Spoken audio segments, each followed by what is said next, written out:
What's up, gamers? I'm eating garlic bread. Hello. Garlic bread. Oh, I see that there is a creature of yellow speaking through the screen. Ah, scary. Ah! Ah. I forgot to pull up background music. Oh, I should put some white noise.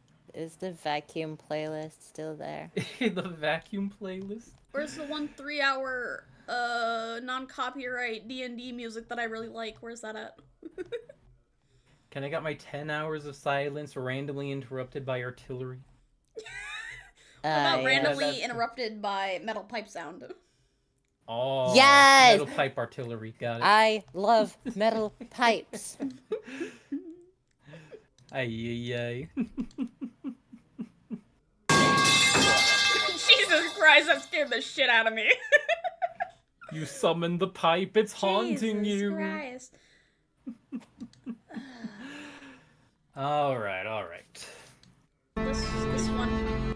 Hey, it's me, Goku! Bro, I thought that... Can't believe Goku just died. I thought that was my music! I was like, did I hit the right playlist? I'm so confused. Yes! Yes, it worked!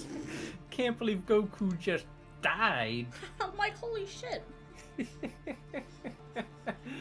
They got some sleeper Alright. agent in here with the music.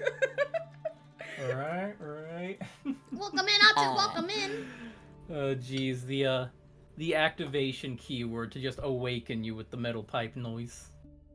Sleeper agents go. That's my bad, really. thank I you. should have known better. Excuse me.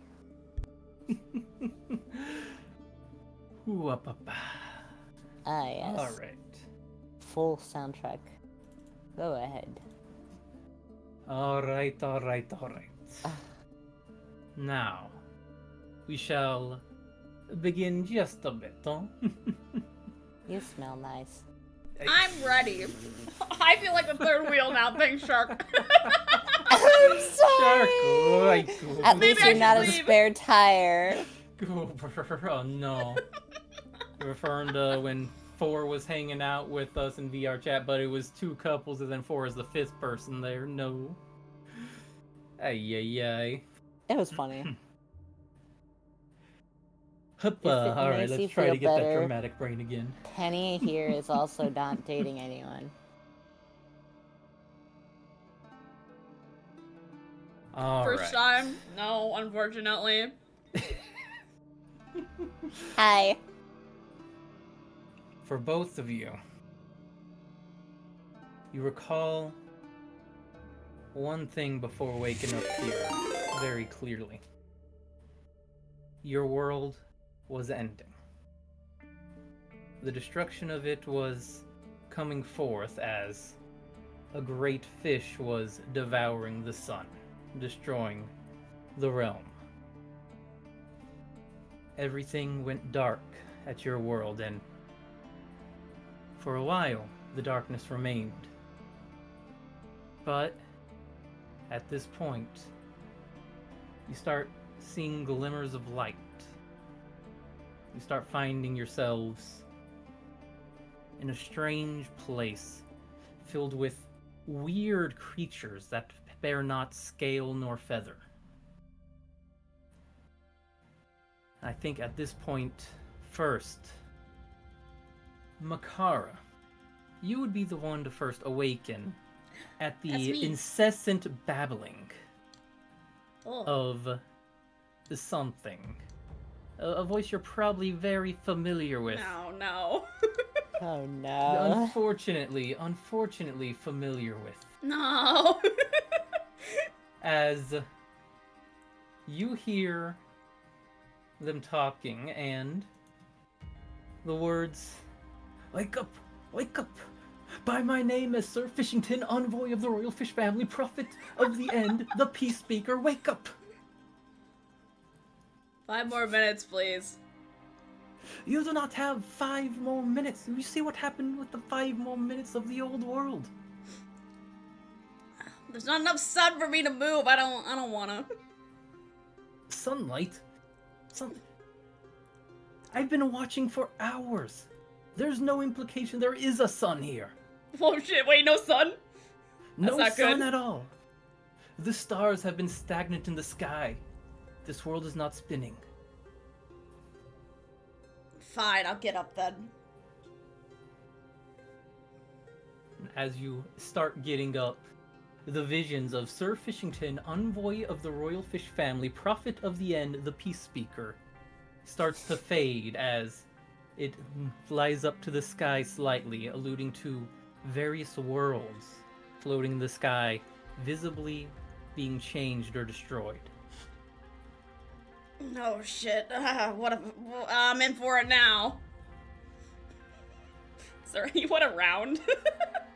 As you look along the road, seems to be a fairly lively bunch of people. If you look down along the blue side of the road, you'll notice a collection of what appear to be mages of some sort. A rabbit-eared, weird, featherless, scaleless creature. One that seems to be half-scaled, the lower body, but the upper body is the strange, scaleless being.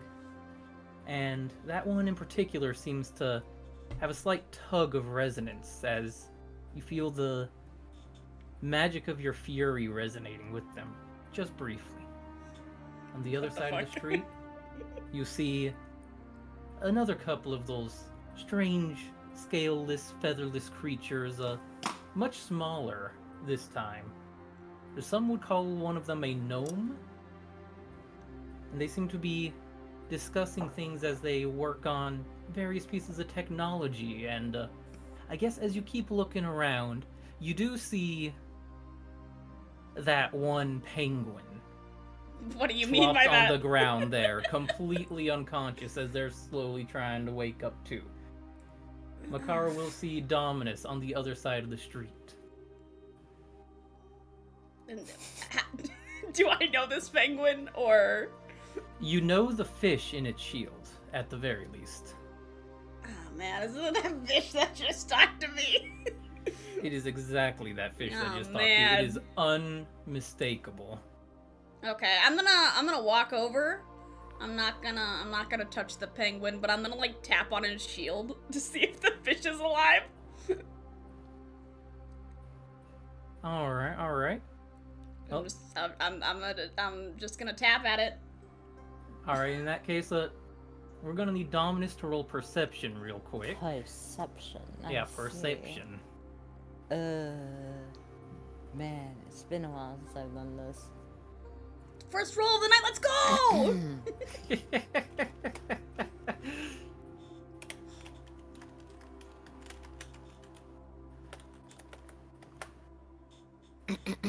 I mean, you don't have to type anything, you just open up your character sheet, right?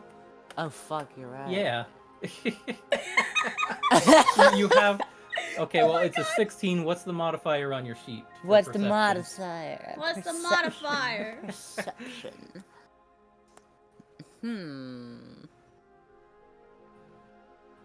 No, my real life perception might be bad. Oh, 3? 3, so 19. So as you're laying there thinking, wow, the void of the afterlife is strangely warm and a little bit glowy, you feel the shield that holds a strange fish sealed within it of ice. You feel it start to shake as it's done a few times in the past. And for the briefest of moments you think, it's haunted! But then you remember, ghosts aren't real, and your eyes open to see the shield being tapped upon. Ahem.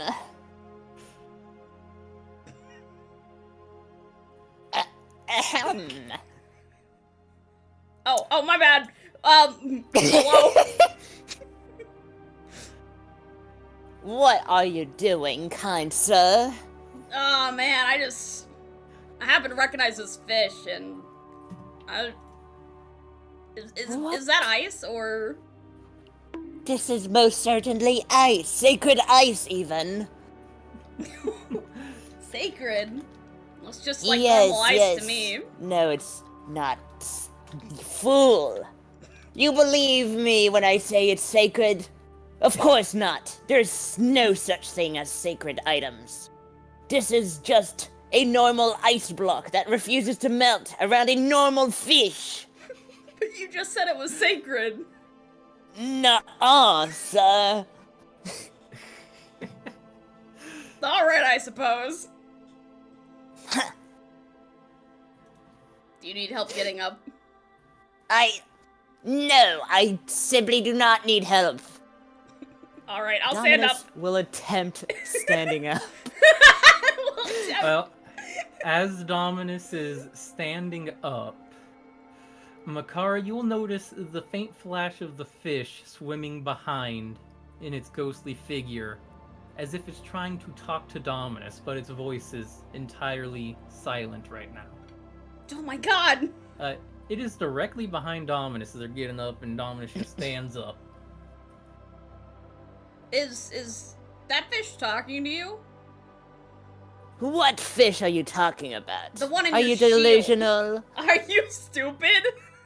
No, I am not. This is a normal fish frozen in ice. Yeah, but he talked to me earlier, so... Are you...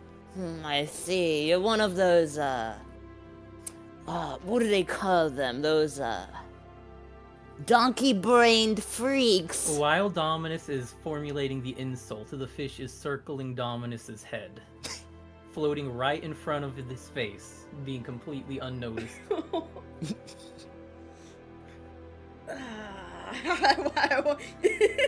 Makara wants to be upset, but is also very distracted by this fish, and is very conflicted at the moment, so he's just kind of staring there at the penguin's face.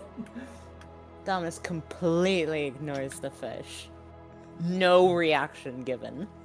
Dominus can't even see the fish. Can you not see that? He refuses to acknowledge it. What do you mean I can't see that? I see everything. Everything that is real, of course. That fish You are simply delusional. That fish is literally floating around your head. You must be imagining things. Is it still there? After a few moments, it kind of swims to the shield and just fades back into itself for a bit. Oh, so, man. Alright. It was hanging out for a minute, but it seems to get tired of trying to yell into Dominus' ears and being ignored. That's fair, you know? Mm-hmm. Very fair. Well then, as I'm standing there, I'll just occasionally glance at the shield and then, like, maybe look around? I don't know. Dominus will also start looking around. Once again, as you start looking, it seems the main road and the various little side paths all lead to what might be a very distant light to the east. As was mentioned earlier, but Dominus may not have seen yet, the sky is literally full of dying worlds. Lights blinking out of existence or reforming and changing. Violent flashes.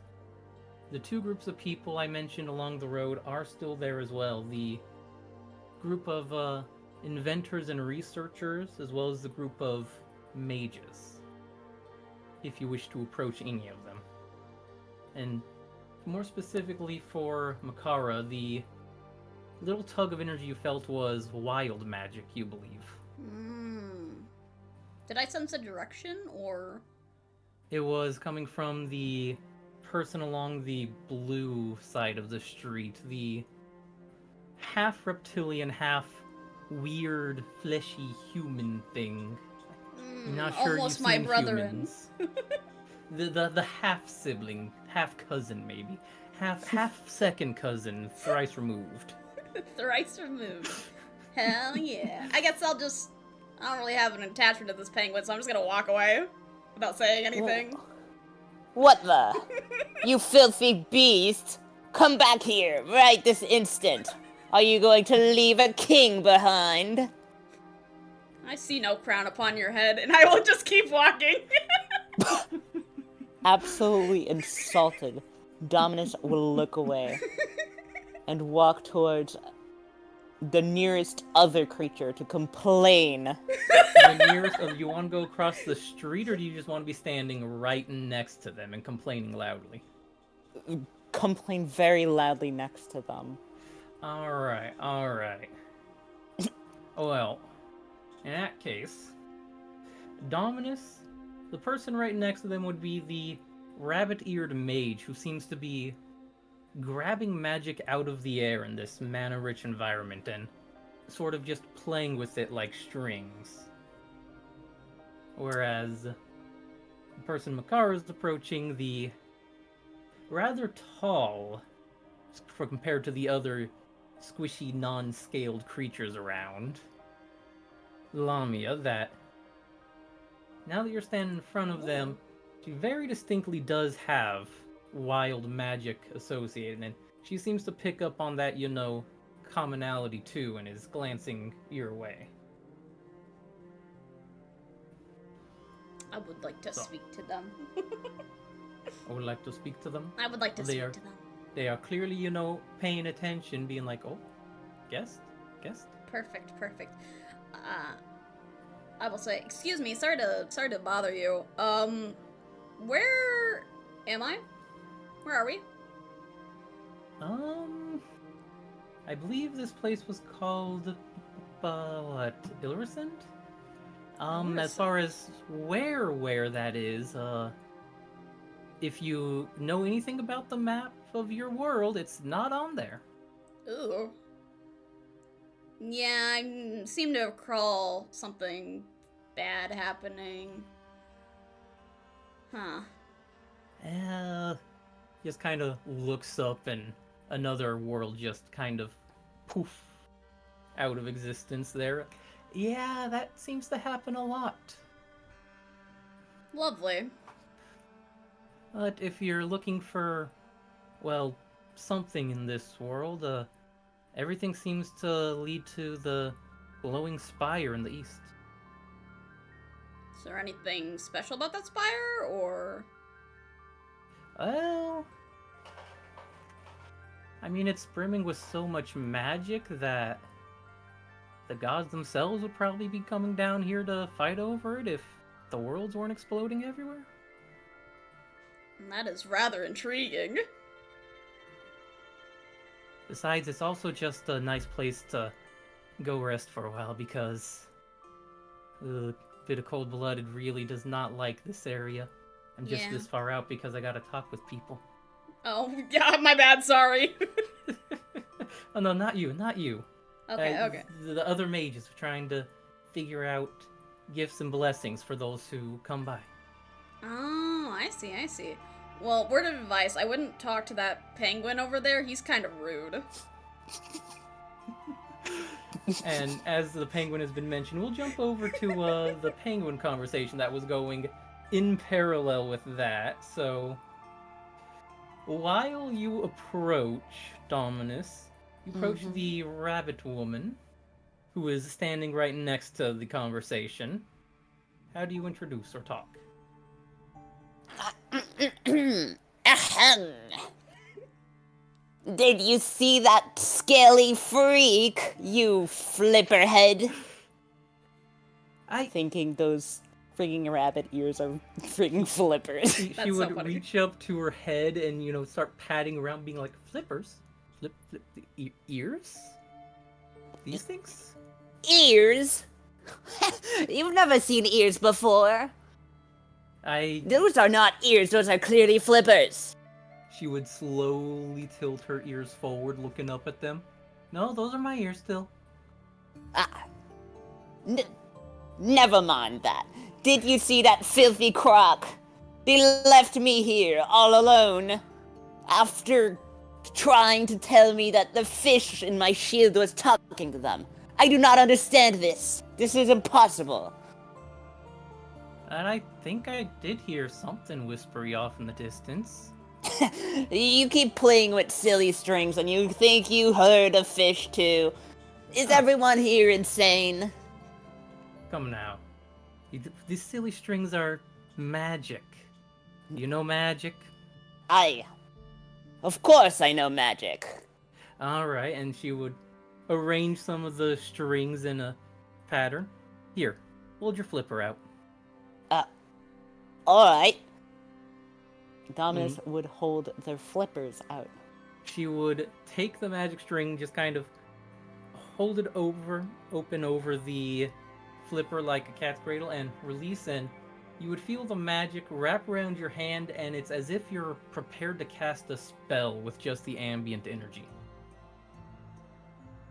Oh, You goodness recognize it gracious. as pure magic in your hand at that moment. This is magic. You're right. I see. You know, my kingdom actually practices a lot of magic, but most of it doesn't come in silly string form. And right about here would be the comment from Makara coming across the counter shot back on.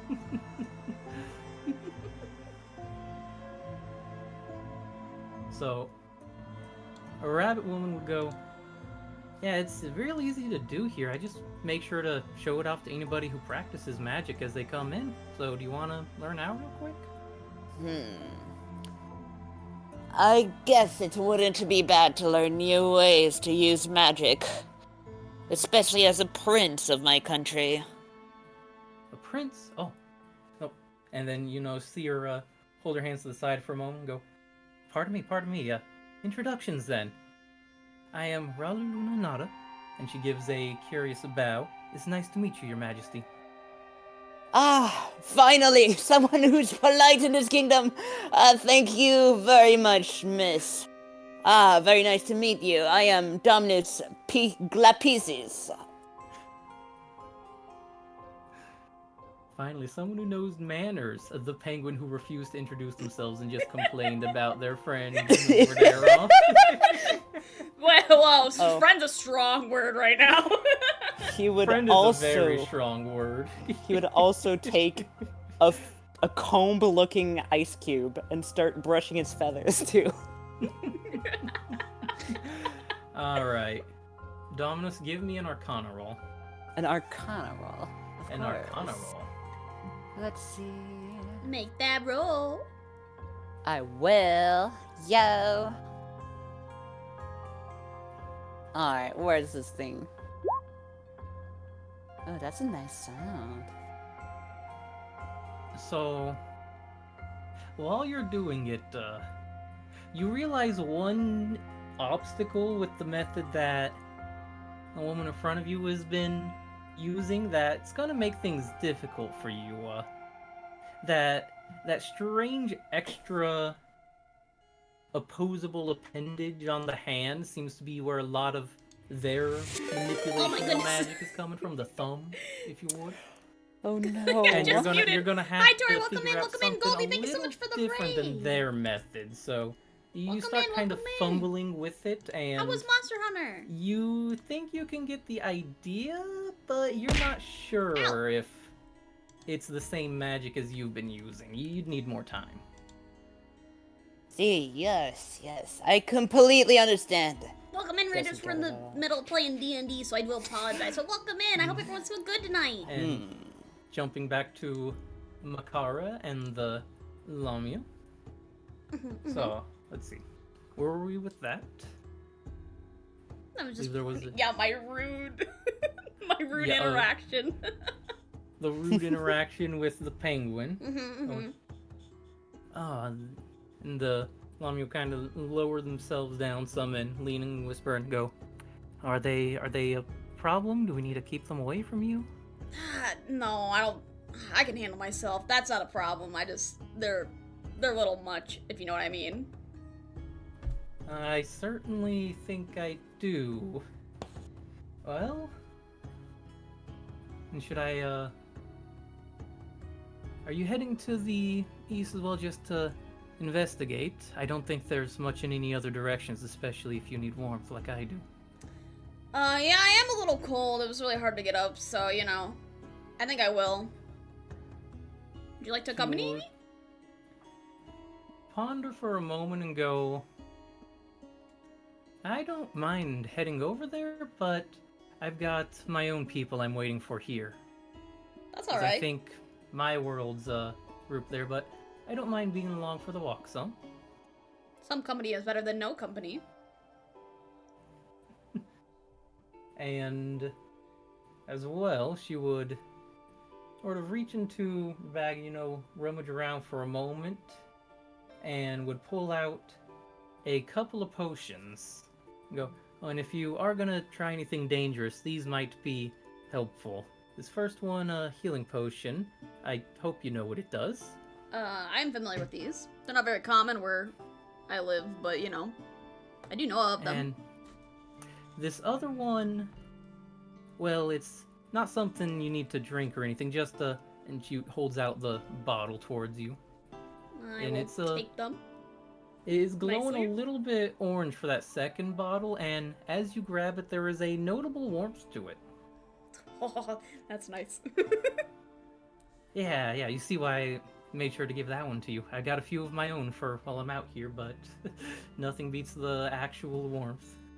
Yeah, that's for sure. I didn't catch your name. What's your name? My Shui. apologies. Shui? Shui? Shui. That's a nice name. I really like that name. Thank you. What's your name? My name is Makara. Makara. Very nice, very nice. I must say, I've met a lot of people in my travels, but most of them tend to be more, well, humanish, as she gestures to the upper half of her body. Yeah, sometimes I get that. I'm a fisherman by trade, but sometimes when I'm in the water, I get mistaken as an actual crocodile, and then people freak out, and I just have to explain that, no, it's just me. It's alright, guys. That must be really inconvenient. Only sometimes. And, as that goes, the attention does shift more towards the distant light in the east. Let's see. Well, let's check in on Dominus and see if they're fumbling or if they're getting it going again. Let's get another Arcana roll. Oh no. Well, let's get another Arcana roll. Is the bro gonna get it this time? You got Let's this, you got see. this. A for Arcana. As Ralu sees fumbling with the strings of magic, she starts feeling kind of bad and instead just kind of, shuffles into her bag and pulls out a particular wand and goes, don't worry about that, here. You can have this instead. Okay? I see. It No. seems to not agree with you. An artifact. Yes, of course. A prince like me doesn't need to dabble in silly stirring magic. And in all honesty, this seems to be something that would fit royalty. She starts, kind of, she's not used to lying or playing things up, but she is trying to play things up. Of course. That is a wand I found, the Wand of Perfecting. Once a day you can cast a spell through it to use its most perfect form. I see. Madame, you are quite nice. Would you like to accompany me in my travels? She kind of we are playing awkwardly Dungeons and glances Dragons, at the Remy. group, seeing Welcome in, welcome Shui's in. already, gearing up to go. The other mage who was there, wandering off to make more potions and everything going. Sure? No worries. You won't regret it. My family would compensate you with many sardines. You seem, hesitant for a moment, but then, mention the sardines like, food's food in her brain, and just kind of nods and goes, okay, let's go then. Dominus would aggressively snatch away the wand and stand proudly before waddling slowly. Whereas I imagine Makara and Shui just have a little bit more of a leisurely walk than the snatch and run. Yeah. We got a decent pace, As you start approaching the edge of the town, there's a There's a portion of a serial killer there. Don't mind them. We'll just. My serial killer He killed the not cereal. killed my cereal. here. The cereal has been killed. Oh my. Oh my. As this group is, walking along the edge, two separate caravans just kind of traveling in parallel to each other. There is a half-elf standing in the middle of the road, holding out two shining pebbles, effectively, one in each hand, that seems to recognize those she's talked with before and those she has not. And is really intent and focused on Kara and Dominus and going, "Welcome. You wish to receive blessings before you go." I mean, if you're offering. Blessings? What do you take me for, a fool? Is that a... It is a pebble. It is a very shiny, magical pebble. Dominus would look down at the pebble and give a confused, slightly upset stare and look at the elf, studying their body first.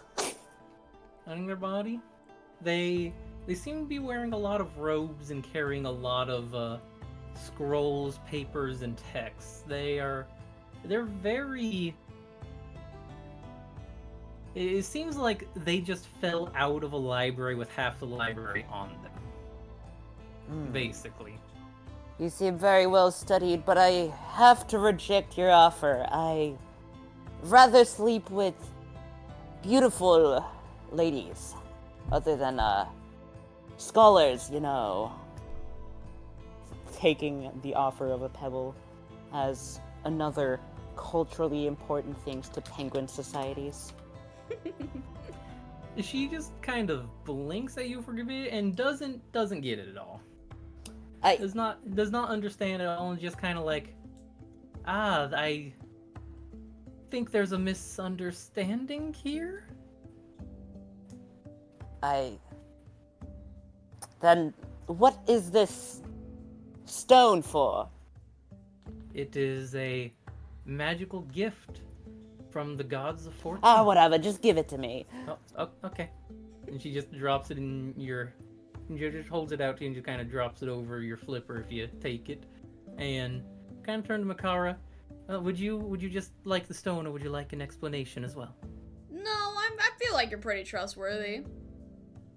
I wouldn't mind a blessing. So I'll just take This stone... Take the stone. That's alright. Yep. And, hand it over to you. Thank you. Well, she would half start going into the statement she was going to be making, but if people, walk past or are intending to keep going, she will, just stop and nod on the way. If they're gonna keep talking, I'll stand there and listen. I'm gonna keep talking, so Yeah. she will keep talking, as she seems to be very willing to talk about the goddesses of fortune. Both good and bad have blessed that stone.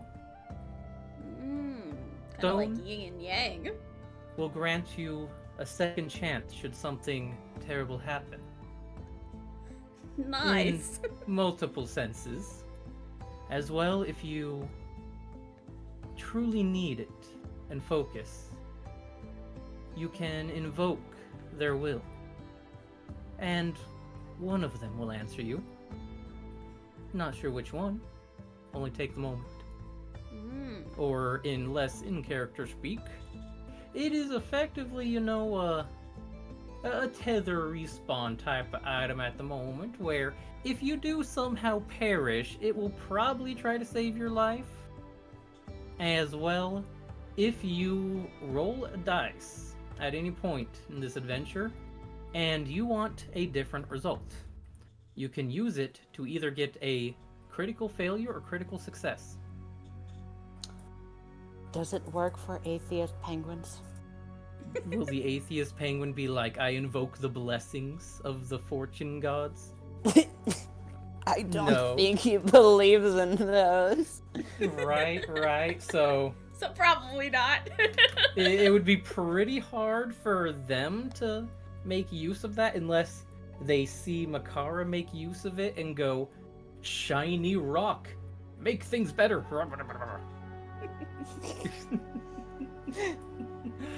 Mm. But stones are also pretty important in the penguin culture of Dominus, at least. I understand. But she doesn't understand, and she's just a character. True. So true. So, as the half-elf continues on for a while, blessings, fortune, good and bad, woe and fortune go hand in hand and all that jazz, you would probably start getting the message that, it's time to go a little forward. It's getting a little cold just standing out there, I'm gonna clench onto my warm bottle more. And then keep walking. In the distance, the grand spire that has been mentioned about, and the warmth is radiating from the light up at the top as well, brimming with magical potential and just pure energy. You find what appears to be one last camp before the road connecting to the spire is there. Notice a few individuals there. One seems to be made of metal in its entirety. Another one, a gnome, and another feathered creature nearby, actually, although it has all black feathers as it operates the cooking pot by the fire. They seem to be half gathered around a map, doing what they can to share information. As you're both approaching, Shui would sort of take the lead a little bit and mention, oh, it's the camp. So they've got people trying to scout out the tower there as well as a place for a warm meal. She just kind of leads ahead and gestures in that direction. Wait, has no one actually been in the tower? It's complicated, not really my thing to explain. I do magic, kind of, but they know. Okay, She just kind of points behind her to the camp. Ah, what a fantastic ice palace! Who owns such a majestic tower? And the rabbit girl next to them will go, I don't think it's owned by anybody. Some people have tried going in, and they haven't come out with the deed or anything, so we don't know whose it is. That means it's for the taking. Perfect. My father will be proud of me if I get it. Why'd you turn into, like, the Godfather? Godfather. Excellent. So proud of me. My pa will be so proud. Here, I'll swap this just so it's a little bit nicer on my stream as well to be like, yeah, that character above Makara and North marking, the croc is Makara, yes. And the penguin I'm Dominus. Makara. Makara will go over to the table where everyone's looking at the map and just kind of listen in for a moment. See what they're talking about. And Dominus, would you follow suit, or would you go straight to the spire and try to manifest your destiny?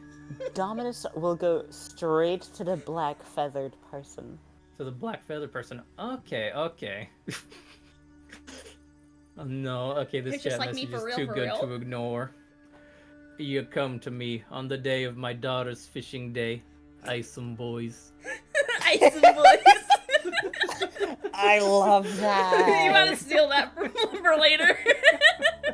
I'm keeping that. That one's too good, huh? That one's too good. You gotta keep that for later. Hey, yeah. Alright. Makara, as you approach, if you're trying to eavesdrop and listen in on everything, I'm not trying to be subtle about it, just FYI. I'm just kind of standing there. No, I'm not saying a stealth check. I'm saying Okay. like perception to see how much you Yeah. actually understand, or what are they talking about anything important, And I yes, can it give would you a thank you for the perception funnies. check. 15. Okay, so you catch that they're talking about the last group that went through, actually. A fairy and a human. You think they made it through safely. Well, they haven't come back, and it's been a fair chunk of time. If they were going to have died and returned by now, they'd be out there, no? Whatever's at the top, clearly they reached it. Yeah, but most people don't get through on their first try or their fifth try. And it's unusual is all. I guess our advice really did help them with the ideas, huh? The memories, cooperation, perception, elements, and then freedom at the top. Yeah, that's why we're giving this information out. And they seem to, just go back to talking back and forth over less important sounding things. Excuse me. And the metallic individual would turn. Yes, I am Cass speaking. I may help. I'm sorry to interrupt your little powwow over here, but I had a couple questions about this tower over here. Of course. We are the ones with the information about it, as far as anybody can have outside of it. What would you like to know? I've heard that not many people have been inside it, but like, what is inside of it? That is a misnomer, so to say. It is not that people haven't been inside it, it's that if they fail, they leave the memories from inside the tower behind. Oh. So while many have been inside, few really know what's in there. Do any of you guys know what's in there? We have a guess. We have, well, about 5 guesses, actually. That's a lot of guesses.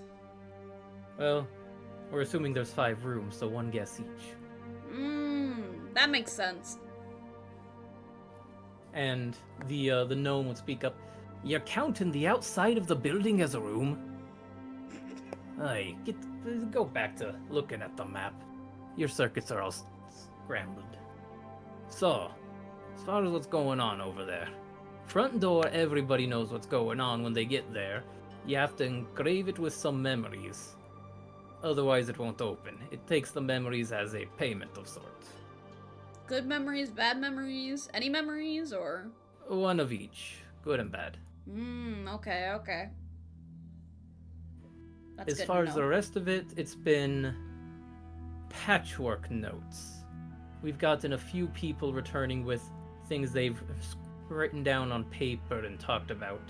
There seems to be a few general themes and ideas that will be important to get through. The first, once you get past the door, I'm not sure why, but you will need to cooperate with someone. I'm not sure if it's, throwing them or holding hands and skipping the loo. It's just teamwork seems to be important. That's all the notes could really salvage. Alright. I follow so far.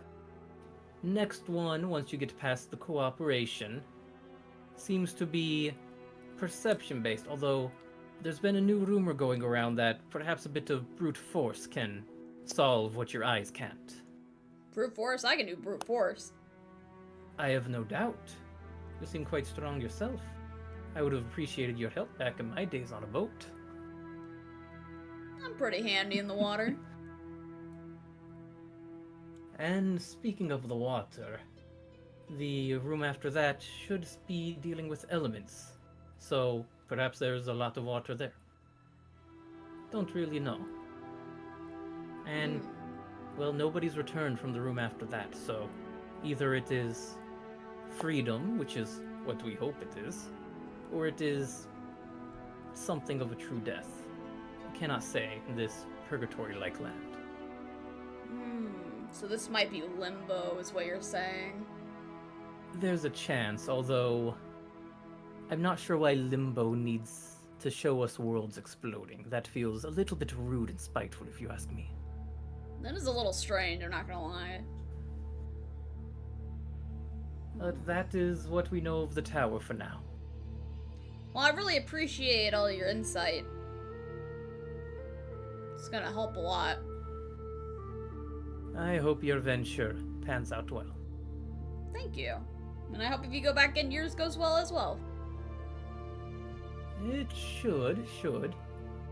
I'm just hoping that a few individuals show up as well. Kind of glances around. I found a Kenku, but it's not my Kenku, so... one day. Well, if I see another Kenku, I'll let you know. And as we speak of the Kenku, the focus shifts over to Dominus speaking with the Kenku at the campfire. Yes. The bird is very distracted cooking at the moment, so Dominus gets the first word. Yes, stew, I see. It doesn't smell like fish. What are you making, chef? Oh, and as you ask the question, the Kenku will turn. Queber making many ration stew. Made with many ration. Unfortunately, main meat on hand. Not much hunt here. Rations? You mean you only get... Listen, chef. I think you may be mistaken. I ordered more than some simple rations. Oh, ration not simple. Ration not simple. As you see a whole array of cooking implements and preparations that were done. It clearly, if he had something better to be working with, he'd be making some top-notch meal there. Your royalty will notice, you know. It's definitely improvised, but it's the methods involved remind you of the chefs at any castle you might have been at. Goodness gracious. My butler Kleck might be able to help you out, but... Do you deserve help from my butler? Queber no need help. But Queber need ingredient. Ingredients running low. I like your spirit. Let's see. What kind of ingredients would you need? And then, will you serve me the most delicious pie? Pie. Queber make pie good. Queber not no name. As Queber just gestures a wing at you. Unfortunate. Very unfortunate. At least you do make some logical sense compared to most people around here. No, Queber no pie, Queber not no name, and points at you again. I see! You do not know of me. That's such a shame. I am Dominus Glapices of the Penguin Kingdom. Queber now know Dominus Glapices. Think. As Queber is mimicking the way you said it in particular. Oh, goodness gracious. Oh, such a handsome voice, too. Thank you very much. You really are respectful, my boy. Queber happy. Now, Dominus Glapices wants pie. Meat, sweet. Which? I would like your best fish pie. Fish pie. Have fish? Are there any bodies of water nearby? Oh, where, just twist their head around a few times. Yes. Over there. Lake. Lake, I see. Thank you very much. I will find you the finest fish. And you will also be allowed to have some of the finest royal feast that you will make. You will be allowed to partake. for a royal feast. Perfect. Dominus would cross his flippers, nodding proudly. Now And- a goal in mind. All the while, the poor rabbit girl you recruited is just kind of standing behind you going, what is this? I hope they go in the tower quickly. I need to go. So, do you go to fish, or do you just kind of expect Quilbert to do it? So, Dominus notices the rather large hook of Makara before waddling slowly behind them and tapping their back twice. Ahem! Carl will turn around and look like across the horizon for whoever just stabbed him and realize that there are smaller races around, so then he looks down. Yes?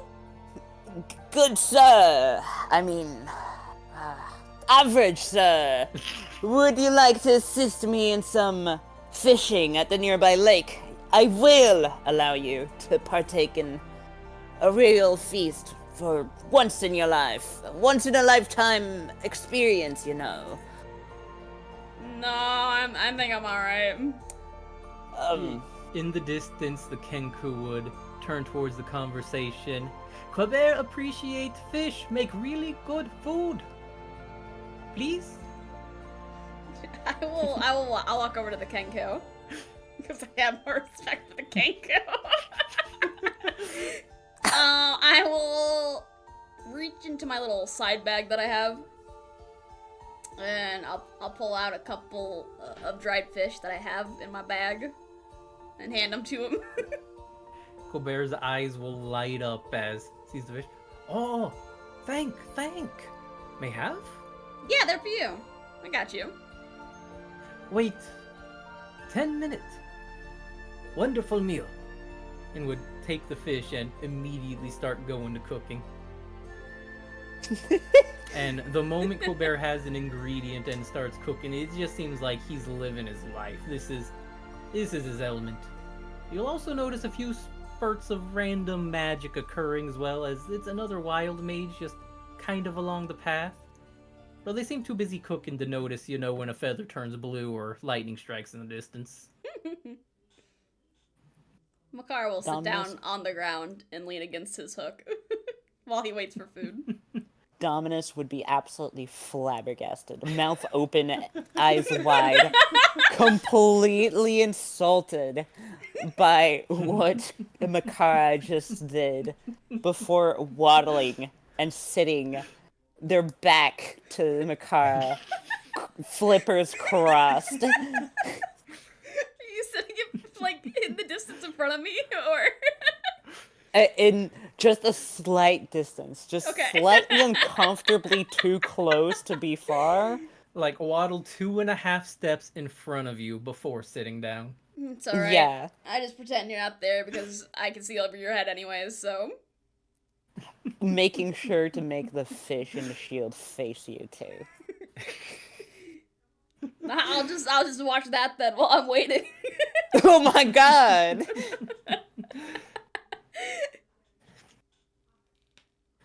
Let's see. It's always fun when the GM rolls a die, right? Absolutely, yeah. Hell yeah.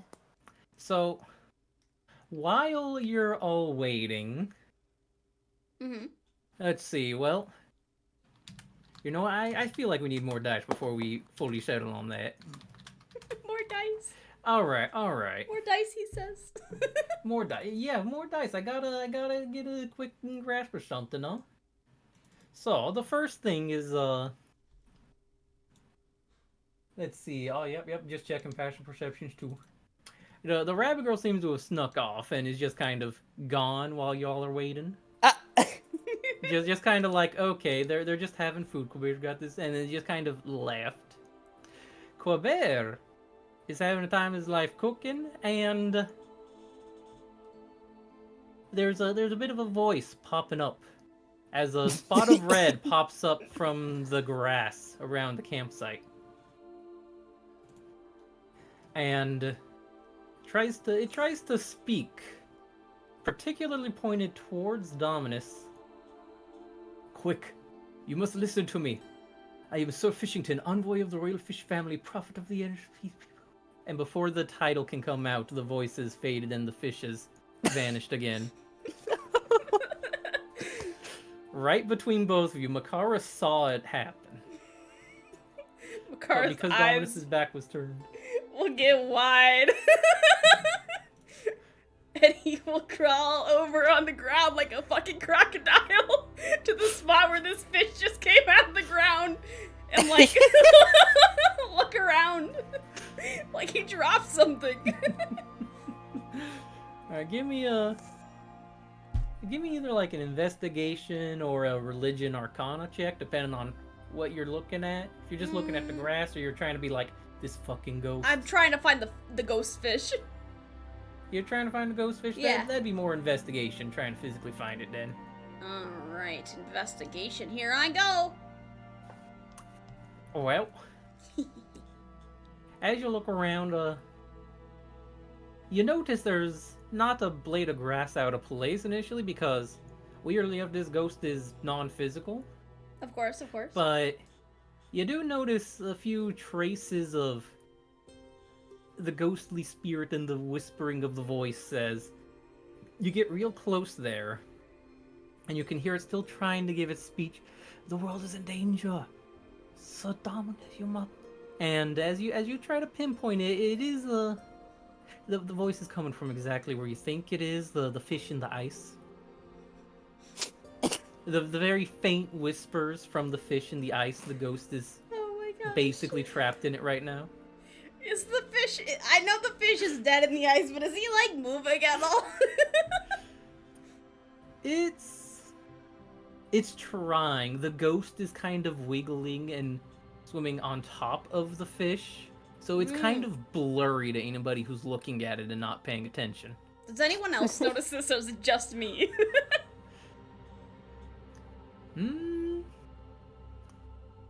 Well, let's ask some dice. Yeah, let's ask some Yeah. dice. Let's see. Who else is here in this? Absolutely not. The two who are bickering at the map table are just completely oblivious to the ghost itself. And you feel like Dominus would have noticed by now if they had anything resembling a brain cell in their head. I just gotta try to make it accurate to Makara perception when I give the description, right? So true. So it seems you are currently the only person who notices, but you know, we do have one more person who may notice. The mage who is with you, so we'll give them plus, and they don't notice. Oh man. Shui's just kind of there, excited for the stew, and kind of just helping out Quebert, just being like, "Oh, you need this next? There you go." So she got immediately distracted helping cook too. And as you're pondering this and seeing nobody else you know sees this, like, no, nobody else sees this, Shui? Come on. Quebert will present the fish pie and split up servings and go, "Food is served."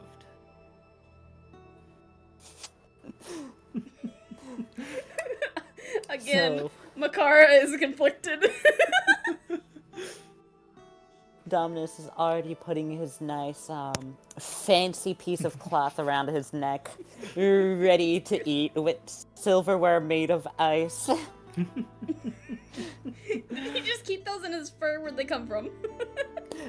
You know how emperor penguins have like that little pocket under them? Yes. He keeps his stuff there. He keeps his combs there. He keeps his silverware there. Oh my gosh, you just got like a little egg container and you're just carrying around all your stuff. Yeah, he does that. Okay. I understand now. Yeah. Yeah, I was gonna think like, yeah, the cape has pockets, but no, the penguin has pockets. Oh, the penguin has pocket. He comes Penguin with has pockets, pockets. dude. So, you're both granted a, good piece of fish pie. There may be something a little bit off with this, so give me perception if you care to. Perception, you say? Perception, yes. Oh, Oh my. Alright. Oh no! Neither of you notice that Makara's piece is slightly larger than Dominus's piece. Ow. Oh no! As Quebert clearly has a preference for the one who gave ingredients as opposed to the one who made demands. So, neither of you do notice this, though. Okay. Alright. I'm just enjoying my piece. You both partake of the meal. Yes. This is rather excellent. Ikitaki Dominus, you notice in particular, that's not empty words, this is rather excellent. That It Kenku is. knows how to cook, and you know Oh, where to yeah. push chefs. It's so good, in fact, that you both suddenly feel as if you're being very, very safe with life, and let's just be like, you both get 7 temporary hit points. Oh, Yo. This is invigorating food. You feel full of life. shit. Man, I'm glad I keep fish in my pocket. You, Kabir, are a first-rate chef. I would love to hire you to my castle, if And- I have the opportunity. As you say that, Quebert gives the smuggest bird expression you've seen and goes, Quebert knows. Aha! Man, where'd you learn to cook like this? This is really good. Quebert learned to cook from... Where Quebert learn to cook? Quebert just cook. Quebert cook lot. And lot. I see. Quebert cooked for dwarves. Dwarves had dragon angry. Quebert no longer cooked for dwarves. How do you do in cold weather, my good sir? Quebert has nice cloak. Quebert has nice feather. Quebert okay with cold. Quebert not okay with hired though. Quebert not supposed to leave without permission. You've in exchange of this fine flipper-headed maiden? Dominus would look around looking for Raleigh. Wait, what the? Where'd she go? Quebert no see fish head. Fish head in pie. No, different. This is an intriguing mystery. But no matters. That's just a second-rate broad anyways. Whoa! Oh my gosh. There's at least 3 people in earshot who will remember that. One who will be able to mimic the exact intonation. Of that Oh no! Yes.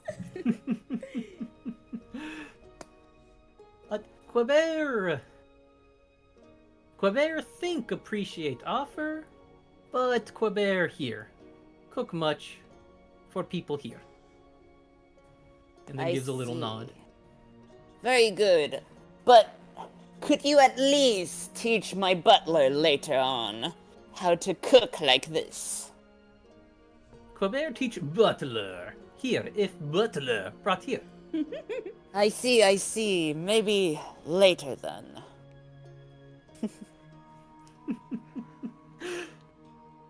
Quebert agree. And then Quebert just kind of nods as the Kenku do. And at this point, Shui, who was a bit distracted helping with the pie and just following Quebert's orders, would approach Makara and talking. So, are you planning to try to find what's in the tower? I think so, yeah. I mean, that seems where everyone's going, and I don't know, I feel like that's a pretty good bet. Well, there's 2 things people do here. Wait for others to show up and enter the tower, so if you don't have others to wait for, I wish you luck. Thank you, Shui. I appreciate you walking down here with me. I hope you had a piece of that pie. It was really good. I was really good. honestly, this Quebec makes the best stuff since I was working back in an inn. So, I'm happy. I'm happy to just have an excuse to walk down here. At any time, I suppose. But I guess this is where we And- part ways. She would nod and think for a moment and go, before you go, I do have one question. Yeah, what is it? How in control of your magic are you? You are a mage, right? Oh, not exactly. Not a... But I feel the wild magic connection. I hit stuff real good, but like, I don't know. Magic isn't really my deal.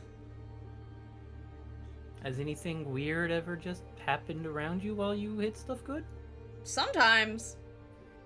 But I don't have control over it. You would ponder for a moment, and then, you'd reach into a bag for an old magic trinket of hers. Well, if it's at all related, this little thing helped me get a touch more control over it.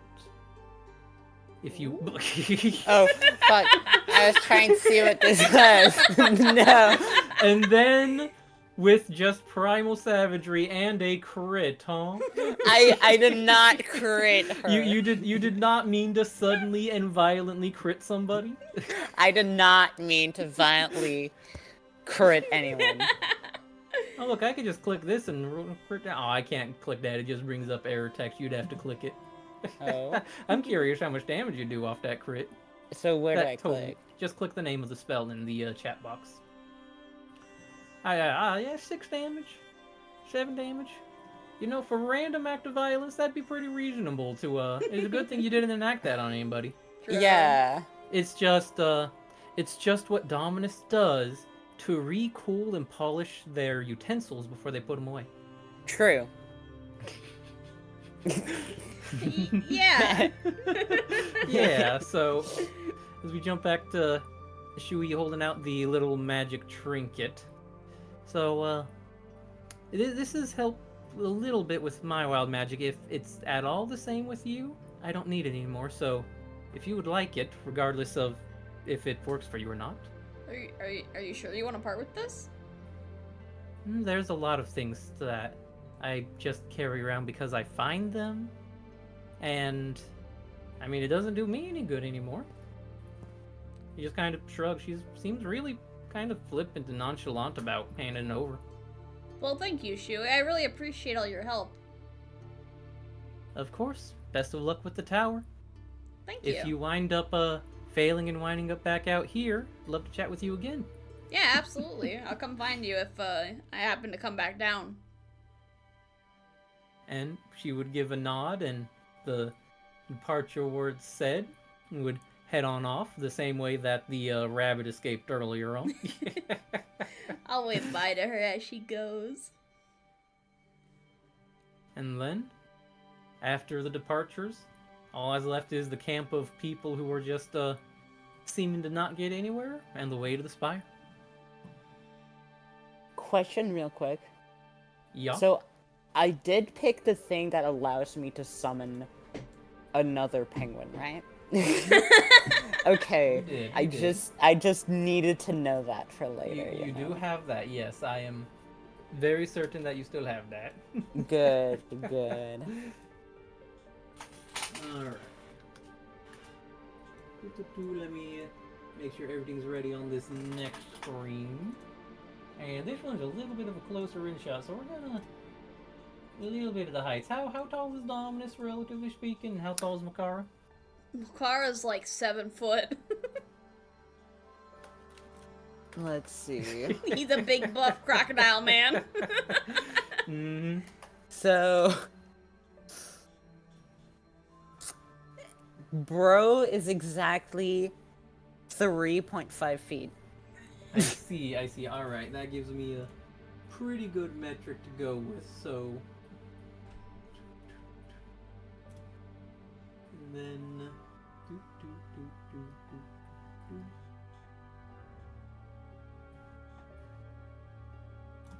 All right. This gives us the relative scales we'd more or less see as you approach the spire and the entrance. Really helps sell the what the heck is this little penguin talking about? All. What do you mean? He's so majestic. Here's a rough approximation of equivalent heights. These are canon.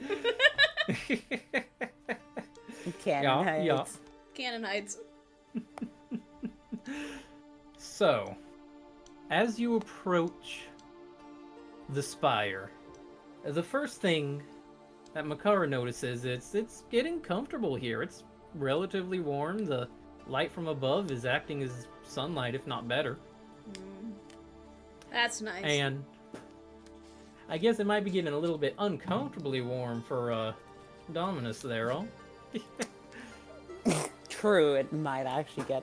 But there appears to be a door that leads into the tower. It has many rooms carved around it and within it. And also of note, there appear to be many faded carvings within it, but two that seem fresher than the others.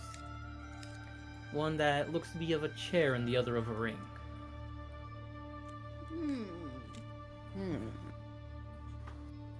I see. So Are these Makara ancient obviously penguin walked rings? over. Did Dominus just follow me, or? Dominus was following behind. Tactically behind. Thinking to himself, this big tower is gonna be mine. Okay, I just wanted to know the reason why you were over here. You just gotta make sure. Yeah, I just gotta make sure. I gotta make sure everything lines up correctly. Fair. Can I read the rune glyphs on the door? You can try, and as you try, you notice it's actually remarkably similar to something that both of you would know, but maybe not know that the other knows.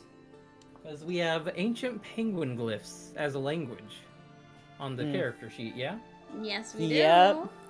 Yeah, so with that, it's a bit different. It's a little bit rough, but the ancient glyphs do more or less read around. Do you want to start with the door or the frame? Let's start with the door. The door itself. Memories carved in stone. Rather short message. As you glance around, you see all the other marks, clearly not runic markings or anything, just perhaps the memories that have been carved. Dominus will read the ones around the door. As Dominus reads the ones around the door. You know, Dominus, I'm gonna need a perception check due to the height of the door and the angle. Oh no! You're too short. Okay. Perception, you said? Perception, yes. Alright, it's not trying to hide, so a 10 is passing. You may have to crane your neck a little and you kind of, form about, but after a bit of struggling with the top couple of words, you get something to the effect of, nothing ends here. Bear your sins and victories wholeheartedly. Mm-hmm.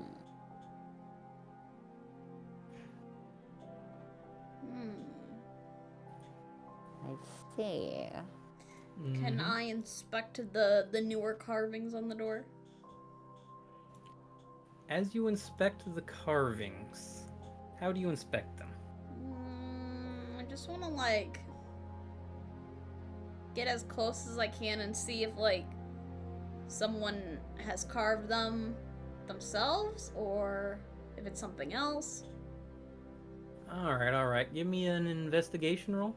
Okay.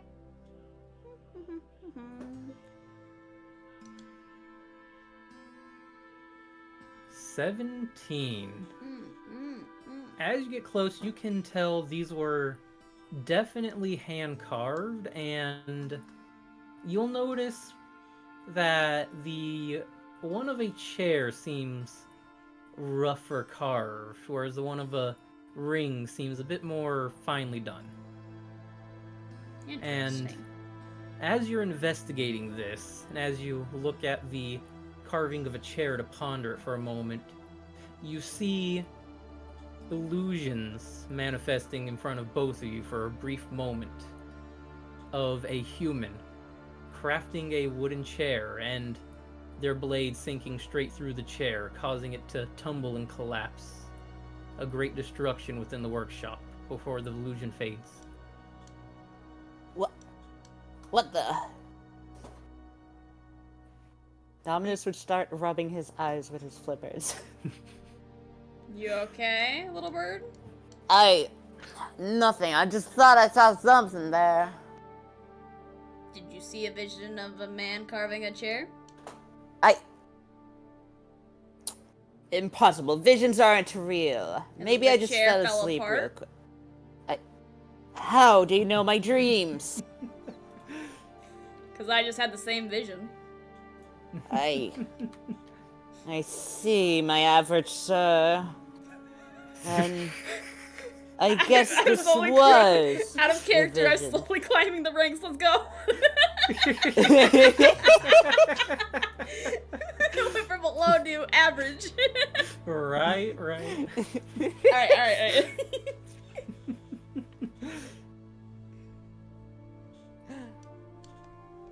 I see. Dominus was saying, my average sir. I see, my average sir. Then it was truly a vision. Thank you for correcting me. You're welcome, I And- suppose. As if in response to the conversation and the congratulations and the thanks, the other carving seems to light up. Images of a wedding taking place with one of the focal people who isn't a shade of memory being a fairy in a nice suit, evidently getting married at that moment. Dapper fairy. then- Who are they marrying? Well, as you start to look at that, it seems to fade into the door. No! What the? Fairies It aren't seems- real. This is weird. But a talking penguin is? You're a talking crocodile. We're Yeah. similar, you know. Yeah. But fairies, that's silly. That's absolutely absurd. I don't think so. Dominus would shake his head, crossing his flippers again. Shake my flipper, shake my flipper. So, as you both investigated, the door doesn't seem to, do anything just yet. Sure. Oh, What do you No, thought? I accidentally clicked the button. Uh-huh. I did not Primal mean savagery. to primally savage all over the place. I sincerely am making too many mistakes. Alright. Well, as you hear dice clattering behind a GM screen. Don't worry about it. Clatter. Let's see. Nice dice, bro. Yeah, nice dice. Nice dice. Your seeing of these illusions is very much interrupted by a voice off from the side of the tower. From the left side or the right As a side? matter of fact, give me just a second. Okay. As a matter of fact, you hear not one, not two, but three voices. Ooh. Two of them off to the left and one off to the right. as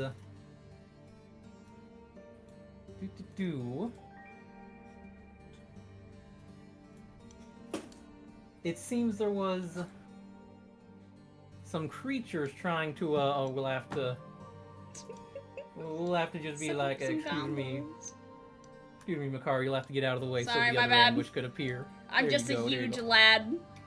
You are huge, and as you're going about, you hear the goblins chittering, and as if they're pulling back a bowstring, and this other taller figure clattering in, thud thud thud, as if it was trying to sneak in the heaviest way possible. Clearly, there is an ambush afoot here. Oh, goodness. But you have noticed it as the highest roll they got on stealth was an 11. And then the other two rolled natural ones. That's awesome! Yeah! So the ambush has completely failed and they've announced their presence to you, but they don't realize just what they've done yet. Makara, standing there, the tall 7-foot lad that he is, will point his giant hook at the big guy and be like, hey, what do you think you're doing?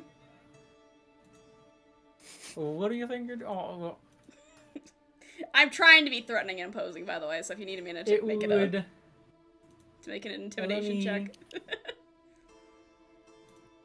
Let me see for just a second.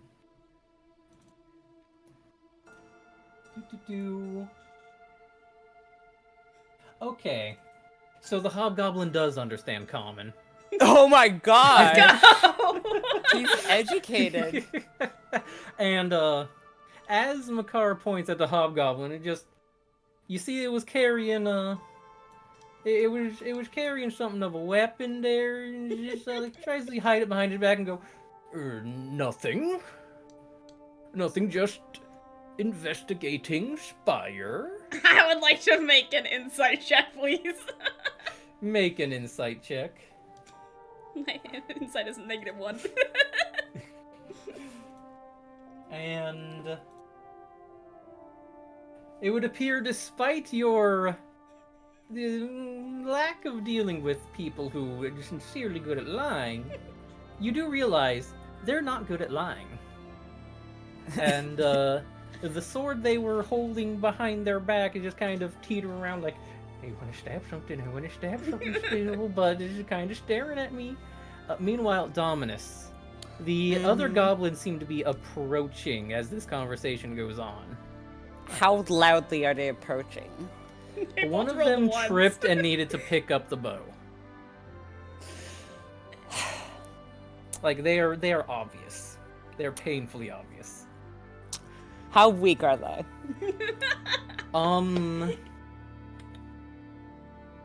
How weak are they? That's a good question. Do you Like, do you how have their general weight? do you have an general weight? Yeah. Okay, well, these creatures are if you are relatively lightweight, they are like much lighter weight than you. Dominus would clap his flippers. Clegg, come here. We got some boys to ice. I'm I working see. on it. Hold on, give me a second. As Domina says that, boom, out of the world, just is crawling up from the dirt and being like, gotcha, boss. He's 6'6", by the way, and he's Yeah, he's also pretty big. wearing a little butler suit. No, he's got a bow tie on. That's all. Not as tall as me, but pretty tall. Oh With yeah. that declaration, Makara, you hear that? If you want to try to take a swing, you may take a swing before initiative, or we will roll initiative. Ah, man, Oh, no worries. I wanted to By try to icing 'em. intimidate these guys away, wanted to- but... Alright, well, do make an intimidation roll, given what's going on. Alright, because I am Yeah. trying to intimidate them. Yeah. Woo! Okay, alright, and let's just compare that to the Hobgobl's wisdom real quick. Oh boy. Alright, so Hobgoblin, not even seeing what's going on behind, it just kind of goes, would you like my sword polishing service? And just kind of holds up the long sword for just a second before just dropping it and turning around and kind of running. So you kind of out of the way. I clap my hands together and dust them off and just throw my hook over my shoulder again, pretend like there's nothing behind me. Pretending like there's nothing behind you at all. Let's see. In that case, is it this button? It is. All right. In that case, Makara, as you willfully ignore everything behind you, you may roll initiative at disadvantage. Alright, I'm okay with that. Yeah, like, if you do anything or not, it's up to you, but, you know, you're just willful. You're pretty willful about this. Do I need to roll it again? No, if you click your token beforehand, it'll add it to it, but I can also add it manually. Oh, okay. So, Alright, well, I only rolled it once. If you want me to roll it again, I can. Right, with disadvantage, you know, right, disadvantage, roll again. 7 this time. Alright. Yeah. You want to send a result of this roll to the turn tracker, but no valid token was selected. Yeah, you gotta click your token before you roll if you want it to automatically get up there. Ah, fuck. I'll do that for next time. Oh, you're right. It's so true. So true. I had a 14. I should have. You have a 14, okay? I have a 14. What about your penguin friend? Do they have their own initiative, or do they share yours? For the moment, we'll let them act on their initiative because this initiative chart's a little bit dominating, huh? Yeah. Makara willfully ignoring everything is still faster than these goblins who are tripping over their own bows. I'm like glancing over my shoulder, but I'm not too threatened by a couple of goblins. Uh-huh. So, Dominus, what do thou wish to do? Click. Please serve us your finest iced tea.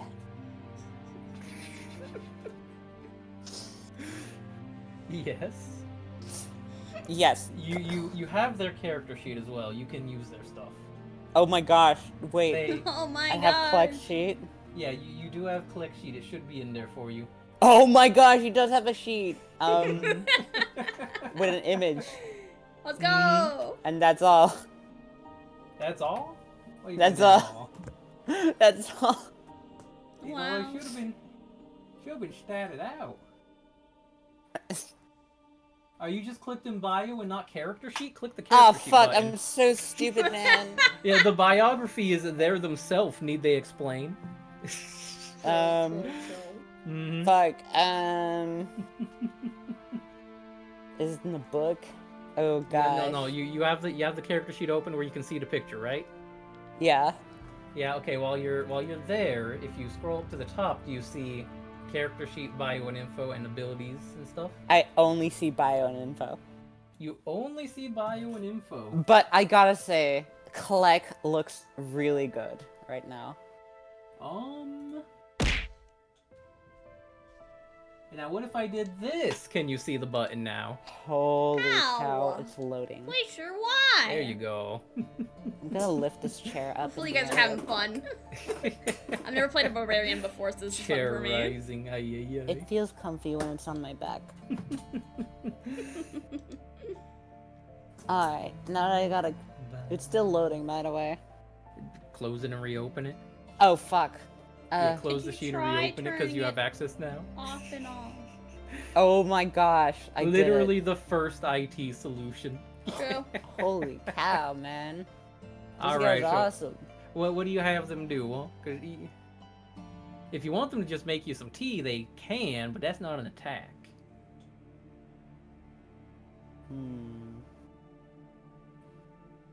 The temptation to actually have him serve everyone some iced tea is strong. To try and get out of a battle peacefully. Would that be persuasion or survival? If you're telling them to do it, that would be... Let me look at their sheet real quick.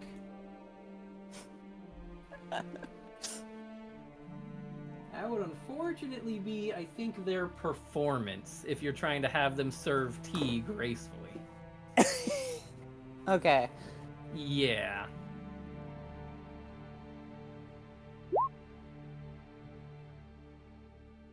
Holy Alright, cow. roll a straight d20 for me.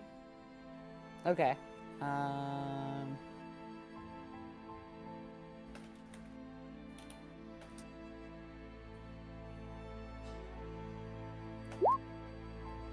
Okay.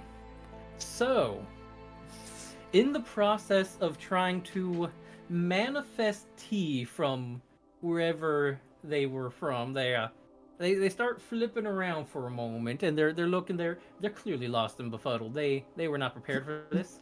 And as they turn one of those times, their flipper makes contact with one of the goblins. And we're just gonna take a crit's worth of damage, so click that attack button twice. Oh my gosh. Yeah, they annihilate one of the goblins while looking around, just being like, what's going on? Slap. And just, while not paying attention, just completely obliterate one of the two goblins. It's just... It has seen better days, and being bisected by a penguin that's not even attacking it was not on its to-do list. What the? Clegg, that's not how you make iced tea. I know I told you to ice them, but oh goodness. Look at the mess you've made. How does the other goblin feel about this? The other goblin, well, let's see how the other goblin feels about this. The other goblin... I scared off the hob, and the other one just got bisected.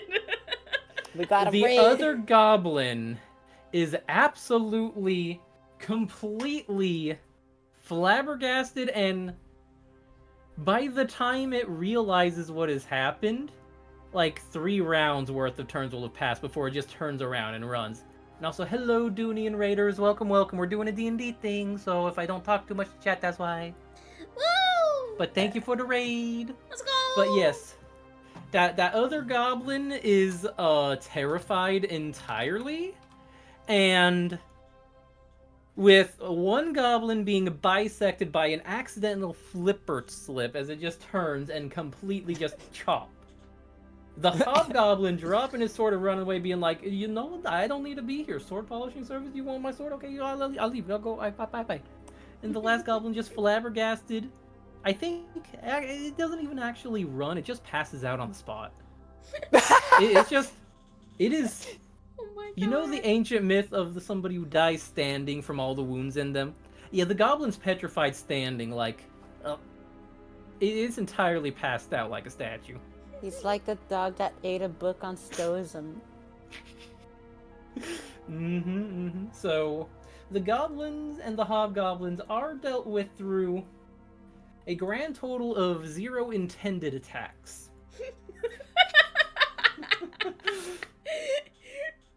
Oh my And, gosh. I guess you have this neat little statue over here now. It is definitely a statue goblin right there. He's still just standing there? He is petrified and unconscious, frozen up with fear, like it has no clue what's going on. Its Oh. ambush plan failed. Is he still alive? Make a medicine check. Okay. Oh my gosh. Did you kill this man? You can confirm it's breathing. Alright, I'm gonna slip a piece of dried fish into his pocket. I gotta feel bad.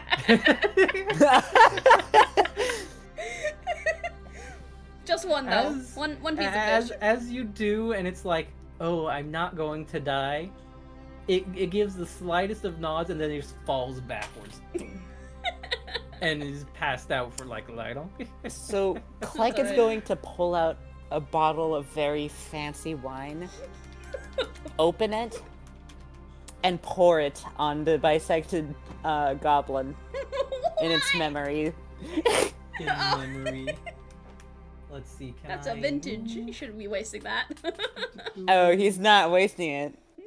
The King's Reserve. There we go. He has access to it. Oh my gosh.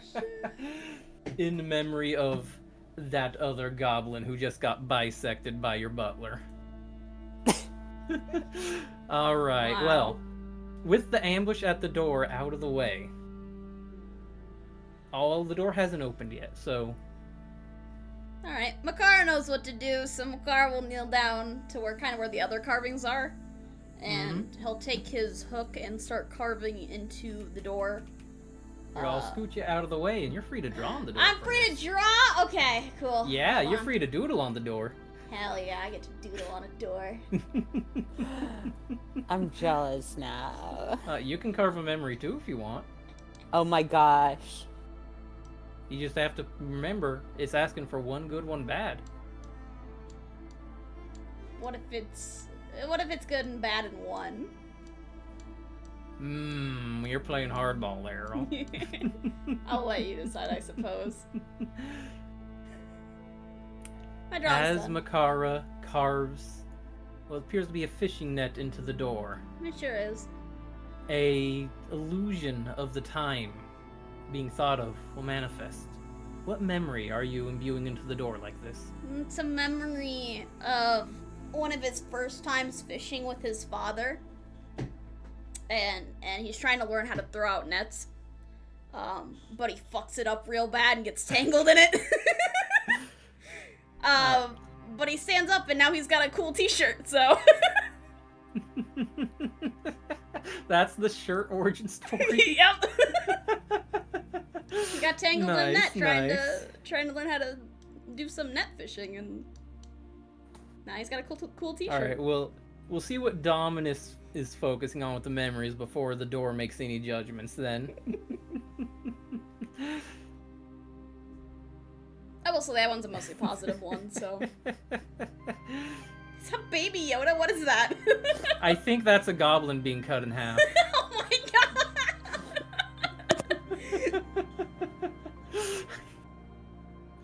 Is that in fact what is being carved I there? think so. And Yeah. yeah, is this the traumatic memory of what just happened being carved into the door? So Dominus has his hat and his flippers, and he's looking down after he's finished drawing that. So as these carvings are put into the door, the incredibly familiar scene of the bisection of a goblin ensues. However, it's seen through almost an old movie grain. A somber It's a tone. noir film. Aesthetic. The noir film, old Black film and white grain. except for the blood. Except for can- the blood. You can hear the depressing music as... What's the name? Click? Clegg. Click? As they turn, a drink clearly in their hand that was not in the actual fight or scene, as they turn around witnessing the goblin falling to pieces before the memory fades. It's clearly dramatized from Dominus's point of view. Similarly, the memory of the fishing net and the fun time spent with family.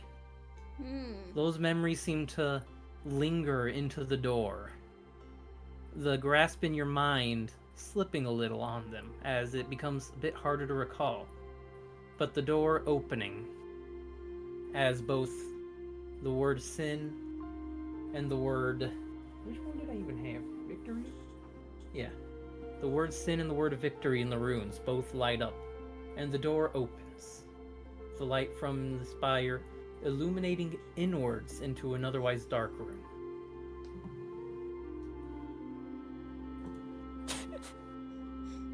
Well, we opened it. Yeah, let me just... I can just imagine him under like a spotlight with a cigarette on his flipper, and he's just recounting the story before tossing the cigarette onto the ground and just stomping the smoke out. And leaving all depressed. All depressed, turbo depressed. I Let me must just refill my water, by the way. Set up this next room for you real quick. Okay. you're Okay, good, I'll, you're I'll good. refill my water. Yeah, I'll have, be right have a back. quick water break while I sort the pieces around. Yeah. Y'all are characters. Yeah. Let me just. Y'all are creatures. I think it's mostly just Shark. I'm just a dude. You know, that's fair. And also, like, there's some creature antics back and forth on. Yeah, that's fair, that's fair. Oh man, I got shrunk. Oh, no, everybody's shrinking so people can see the one obstacle in the room. You know? It's a cake. Definitely a cake. And definitely not a lie. Definitely not a lie, for sure. There is no lie in this cake. Nope. Why would there be? Why would the DM do something like that? Why would the DM lie to their players? DMs lying to their players? Oh my god. I cannot Did I roll believe it. deception? Did I roll deception? You might have, I don't know. Who Oh, did you knows? roll insight? Did you roll insight? No, I honestly don't care enough. Right. Well, while we got a little bit of an interlude, may as well, chat with folks for a little bit or catch up with chats if need be, yo. That's So- true. Chat, you having a good time? You enjoying And- the funnies? The funny haha? Thank you, Dooney, for the raid again as well, and hello, raiders. We doing D&D stuff is fun. Yeah. They're being gremlins at each other. It's storming here now. Oh, jeez. So I hope I don't lose power. It's storming, and then you entered a dark room. It was a Yeah. dark and stormy room. Oh, no. Oh no. Ay. Jeez.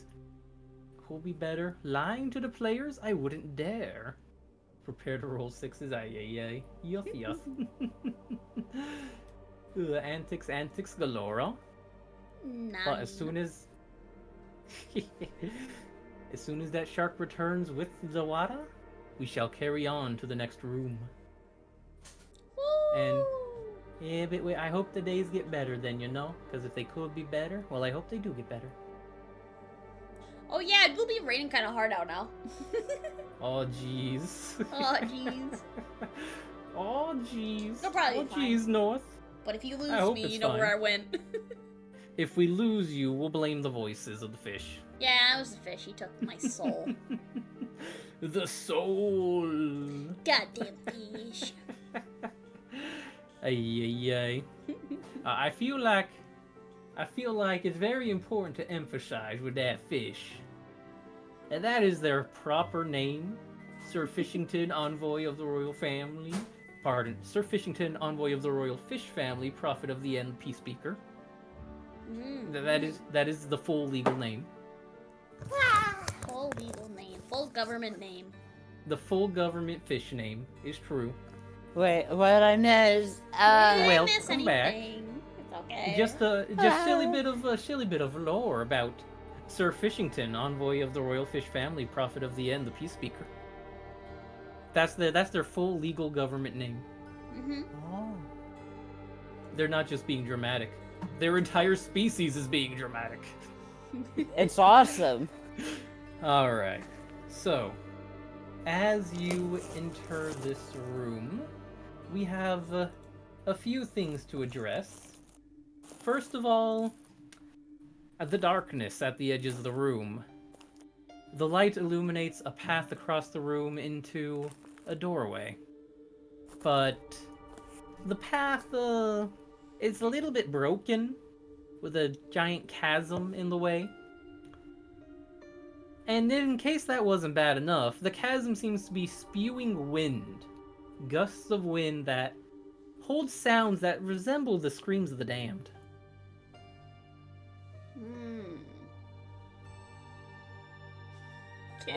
Is the wind blowing like up towards the ceiling or?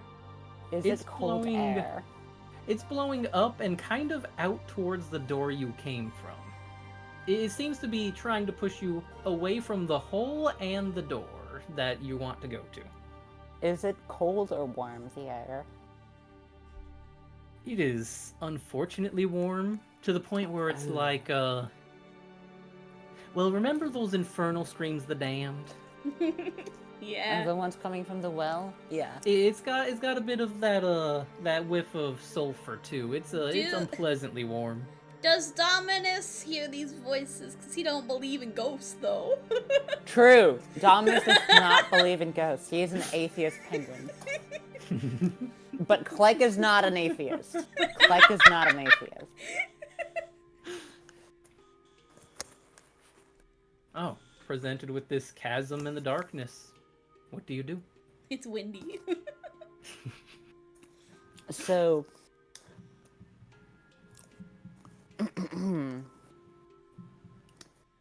Click, can you bring me my cooling blanket? Change it for my cape. My usual cape? No, that's no good. I want the cool one. Oh yeah, sure, the cool one. The cool one of cooling. I understand. Makara As will the cosmetic change appears. put his little scaly hand on his face and shake his head. Like, how did he get stuck with the one guy that he didn't like when he woke up? How did this happen? What Thank you choices very did he much, make Click. to get to this point?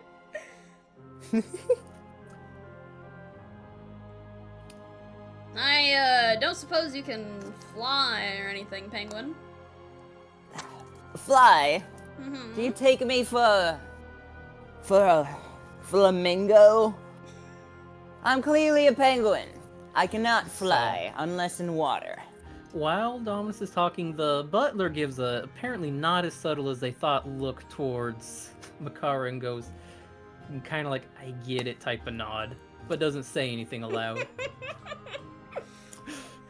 Makara will give a small nod back.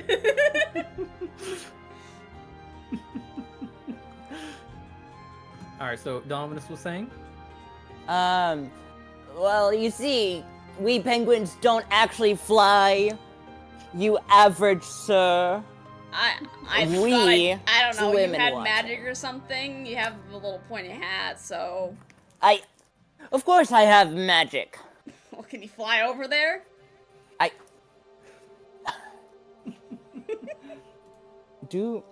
I wonder if that was swapped. Hmm? Do I still have this? No, I do not have them. So there's a hole right in front of us, like Yes. a big hole. A big hole. Filled with wind and screams. That you can't hear. Yeah. It's just a very quiet room for Dominus. It's a fucking wind tunnel. You see, Oh my god. Click, can you fly? Of course, sir. I will prepare the catapult. As you can tell with the sarcasm, as he just shakes his head. No. You do not have a catapult at the moment, sir. Ah, how unfortunate. Seems we will have to find another way. We could maybe make a bridge with your net over there. My net's really not that big. I'm gonna reach in my bag and pull out a rope. And tie it to my giant hook. Nice. Oh, And that's I'm cool. going to try to throw it across and hook it onto something. Alright. The other side. Give me an athletics or an attack roll with strength. Do you want athletics or do you want just an attack roll? Either one works. I give you two options. You may pick preference. Okay. Athletics or an attack roll based off strength. Either They're both the same. I usually figure a lot of the time. Yeah, 17. Yeet. All right. The throw does go clear through, and it seems to be carrying, strongly. Mm-hmm. And it seems to suddenly start twisting in the wind, and You expected it to catch on the other side, hook pointed down, more or less, right? Yeah.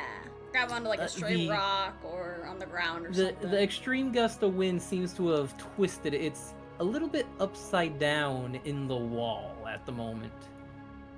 It might be a little awkward if you put all your weight on the hook trying to follow it, but it's definitely lodged in the other side. The wind just gusted violently at that moment. Along with more of those screams of the damned, although they seem more targeted when they talk at that moment as well. They sound like they're saying anything to me. Let's see. I mean, I can hear the fish, so I wouldn't be surprised if I hear these voices too. How much do True. crocodiles have in common with demons? They have teeth. We have teeth and possibly scales. Linguistically. Because if the languages are maybe weirdly similar, but I don't think you're catching much of it just Okay. off the top of your head. Alright. You can roll an intelligence check to see if you can get the vibe of it, or an insight. Sure, I'll roll an insight check with my -1. Actually, that's not too bad. 11. You can hear multiple voices. They kind of are arguing amongst themselves, you think. Either that or they're really angry at you. You're not sure which. Can I try pulling my hook back to me? If you want to give it the slack and then pull it back, you can. I would like to do that. Alright, you retrieve the hook. Okay. I could try this again, or we can try something else. Let's see. I had some sort of magic. As Dominus ponders, the butler would come up with a suggestion. I believe I have a bit of a compromise here. If my lord wishes to fly and you require a stabilizer for your hook. You know, I like your thinking, Butler. I was thinking kind of the same thing. What My is it, lord. Click? Would you like to be the first one across the chasm? I as would it is love new land. I would love it. As I soon would as love he, to conquer the land. as soon as he says yes, I'm going to walk over and pick him up. And Would you be so kind as to assist us with getting across by holding that hook? shove the hook That- in his hand? Dominus would look at the hook and look at his very clean, pristine flippers, and look away a bit before putting his flippers around the hook. It is okay, sire. I shall clean your flippers later. Thank you, Click. But this is rather unfortunate, you know. But It's sure, gotta be done. you average sir. And I'm going to throw him across the chasm. Do it with advantage as Yeah! Fleck tries to help. Am I doing athletics or am I Yeah, doing just strength? athletics with advantage here. Alright. Yeet. 15, it clears. And let's check down with the wind guys as well. Just see, Push him up a Yeah, little bit. the wind would be acting up. It'd be trying to toss around. Dominic, give me a dexterity saving throw. Hell yeah, I'll As use you- my as you're cooling being cape. Hurled through the air like a football. So it's dexterity, you said? When you're looking at the character sheet, there is the saving throws section. Dexterity saving throw there. Right. Yes. Yeah! Alright, well, you, despite the sudden gust of weirdly silent wind, managed to keep the hook straight pointing the correct direction. As you land, the hook slamming into the ground, you're able to stand up, dust yourself off, and be the first person of this group to stand on this newfound land. So, Dominus would scream like a very high-pitched penguin sound, alright? A very high-pitched honk. Before finally landing, getting up, dusting himself up, and strike a pose. Look at me, I did it, boys! Yeah! And the butler would be clapping with the flippers. Makar Very good, just sire. shakes his Thank head. you. He would then bow. Very proud of his performance. Now, we're just gonna present an assumption and then see if it's right. Makara, you were holding the other end of the rope still, right? I sure was. Alright, just wanted to make sure. I will hold it taut since it's in the ground, my hook on the other side, and let the butler go first. The butler. They go across, and the wind, the noisy wind, they are having a storm up there. They are hooting and hollering down in the pits of hell, or wherever it leads. The wind's gusting constantly.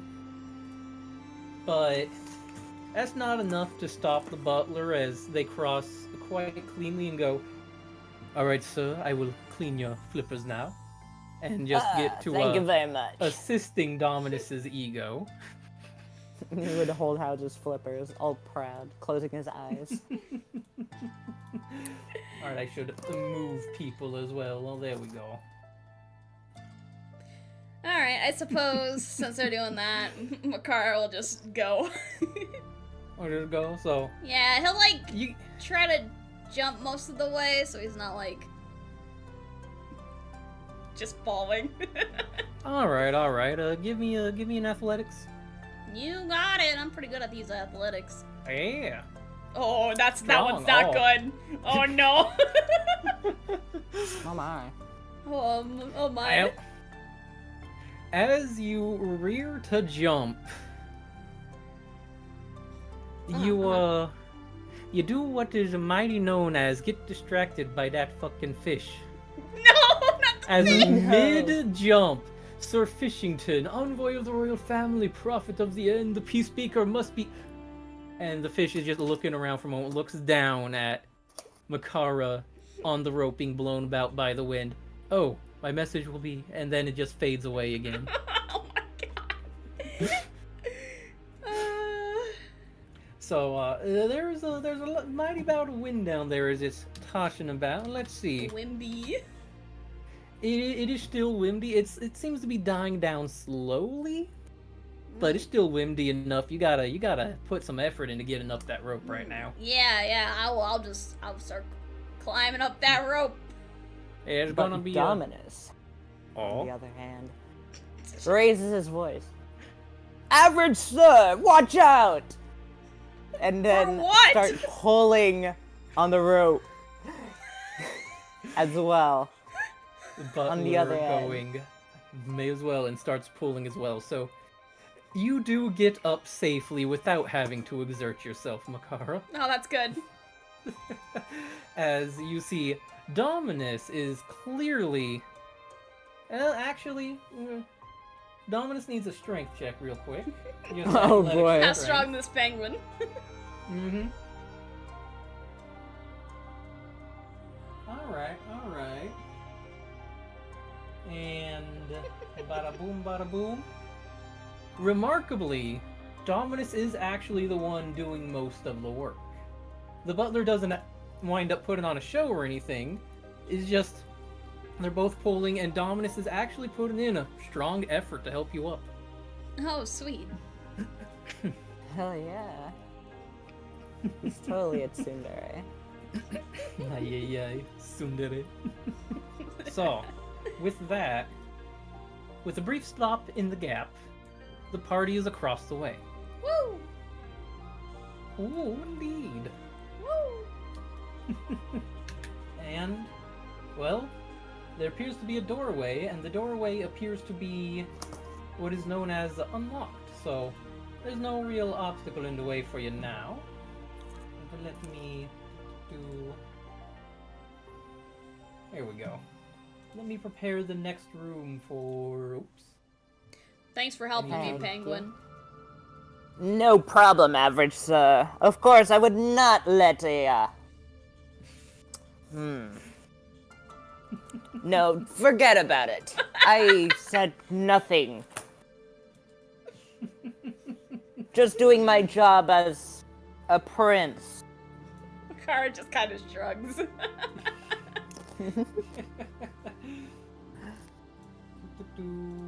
He would look away, fixing his hat a little. The next room, as you enter, is more filled with light, as the far end of the room has a glowing mirror. Quite brilliant, actually. And aside from that, the room seems strangely barren, as if it's missing something.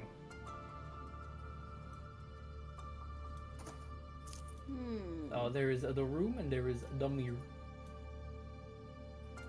I remember those guys at the table saying that we can use some perception or some brute force through this area.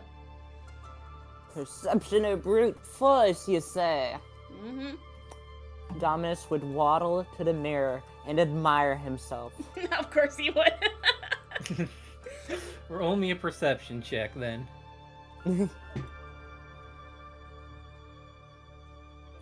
Perception. As Holy fuck. Dominus approaches the mirror, they start looking themselves over and go, yeah. Considering I was just thrown across the chasm, I look damn good. You know, other type of things like that. Also, you notice the mirror is, there's a few things about the mirror. One, it is fractured in quite a ways, but as well, you can sort of see between the cracks there is a room behind it. Click, do you have your mirror fixing equipment? Mirror fixing equipment? Let's see. Well, I have this, and he just raises a flipper. Never mind. Average sir, Yes. we need some renovation in this castle. Could you remove this mirror completely? I could. No worries, you can just run straight through it.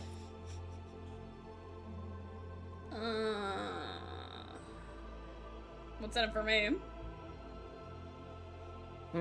What's in it for you? Yeah, what's in it Let's for see. me helping you? Keep calling me, you know, A names. promotion. A promotion? What do you mean by that? You'll go to above average, sir. And I'll give you one of my finest ice cigars. He takes out a box of icicles,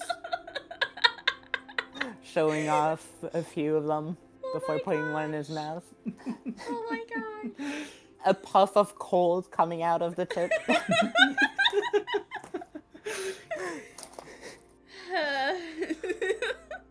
He'll just shake his head and go over to the glass and just punch it. Give me an attack roll. I will give you an attack roll.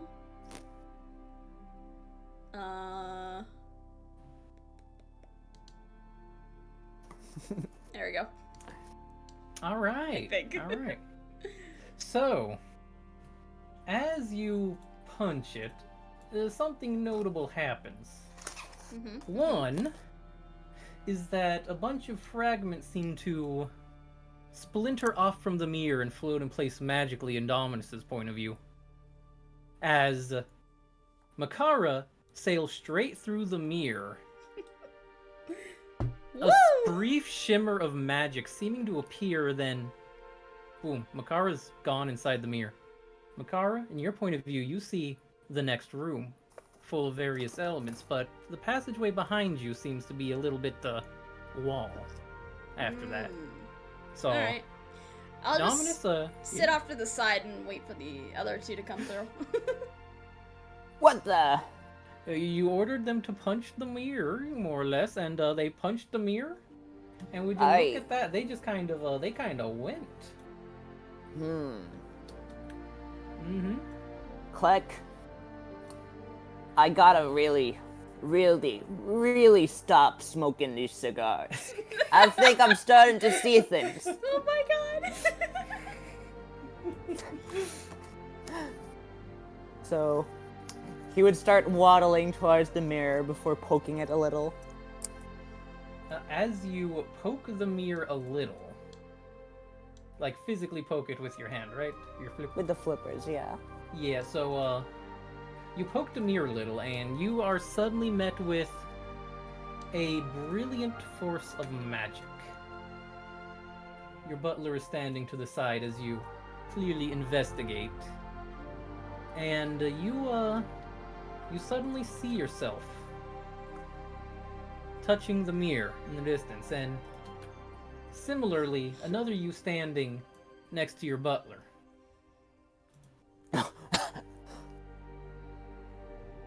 As you are taken aback and gasp in shock like that, you notice the one in front of the mirror moves with the movements you think you're doing, despite seeing from this left one.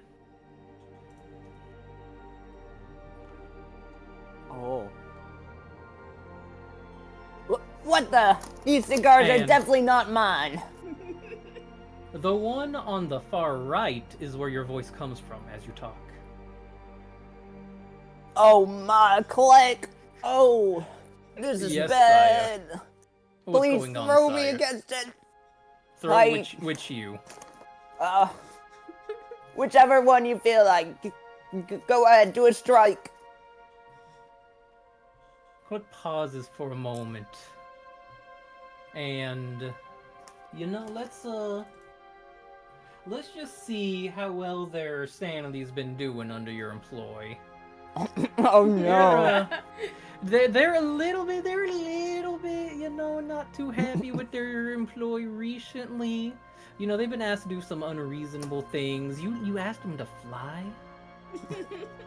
And takes the two that are near and at the mirror and picks them both up. Aye, aye, boss. And tries to push them both through the mirror with force. With a lot of force.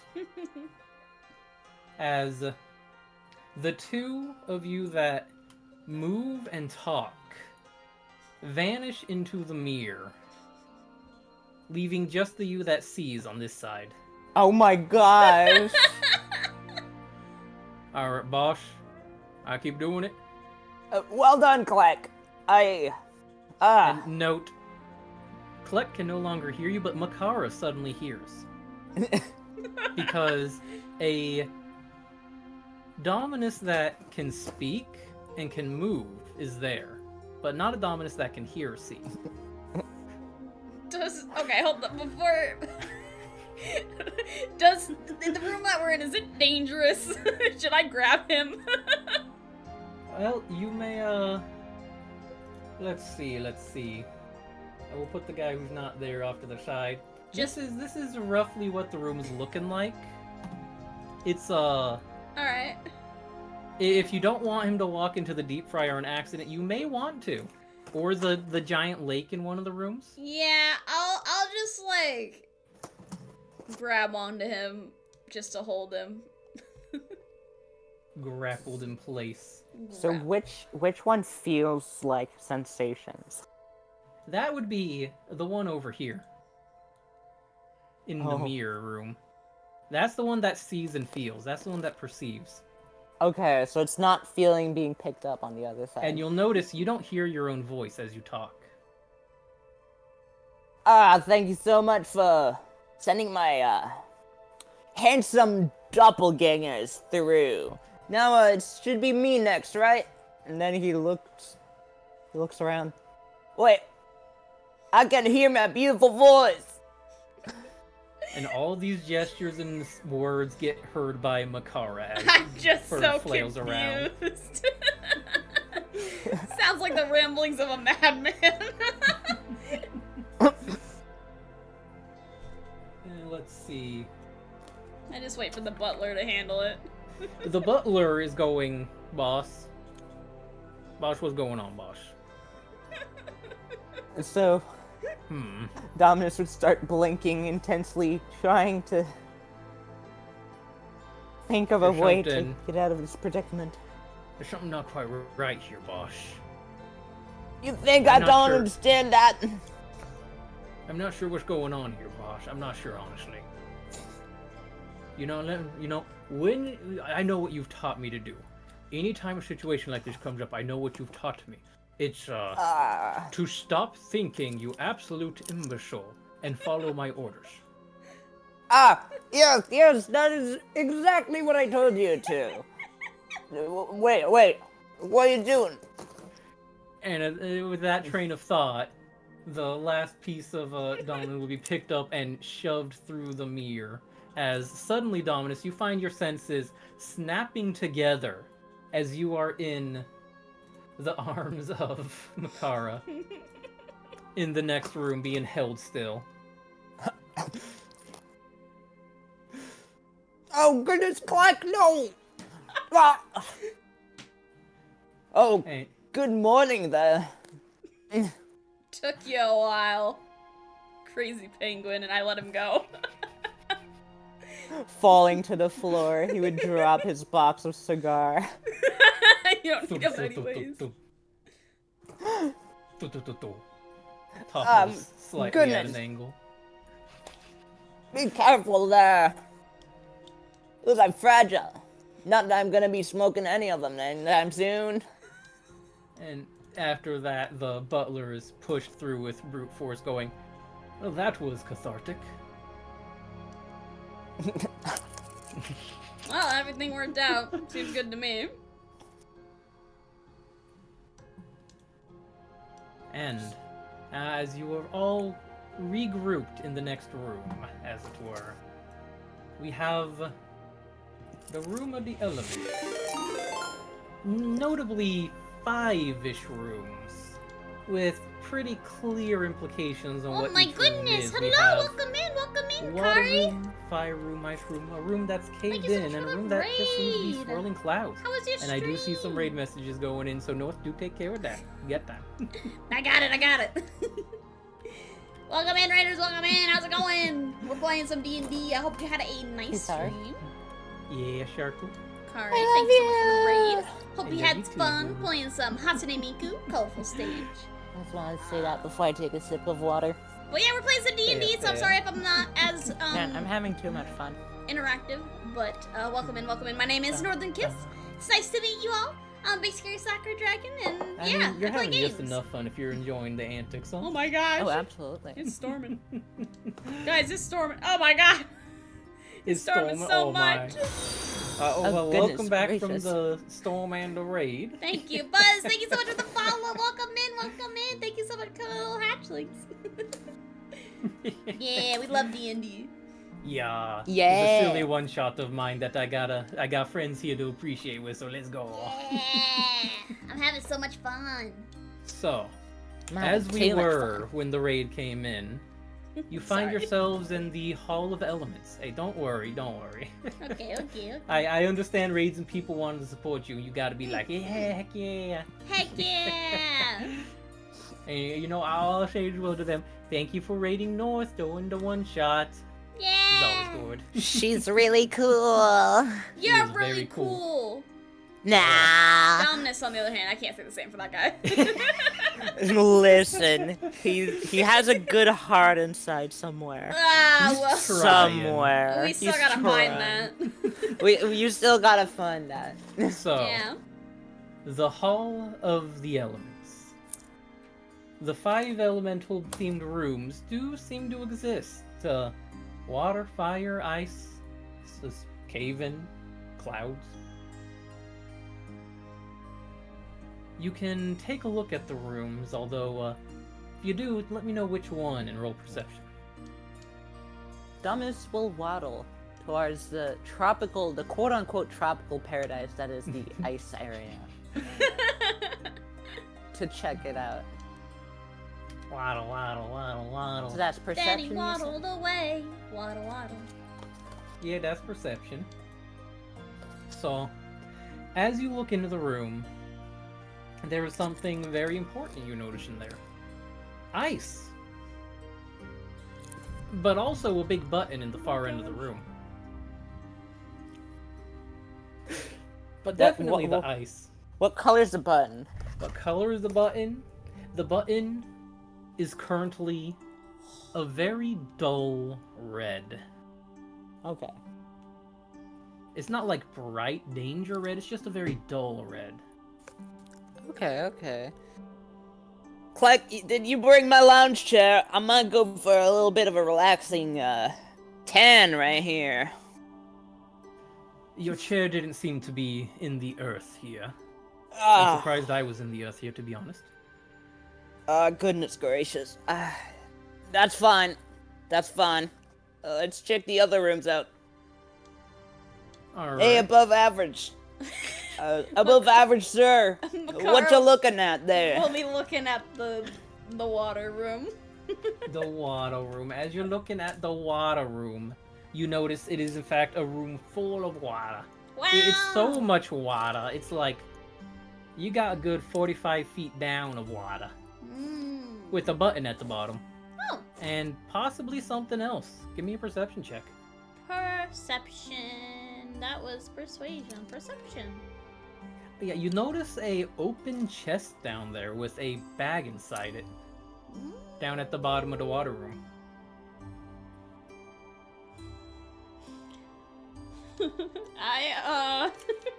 And Penguin waddles up. I will Sir. look Above average, sir. above average, sir. I'll look back at the penguin and then I'll dive right into that room. Like it's my natural habitat.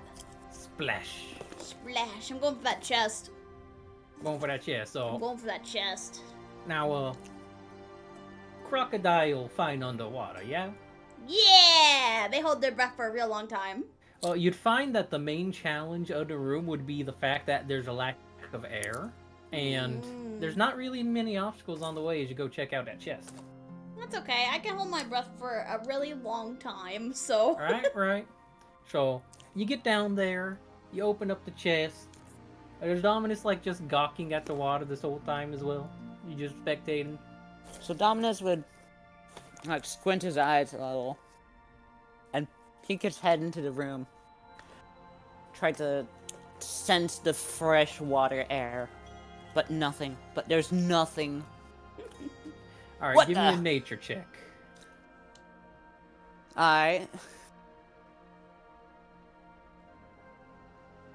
Remarkably, there is a weird freshness to this water.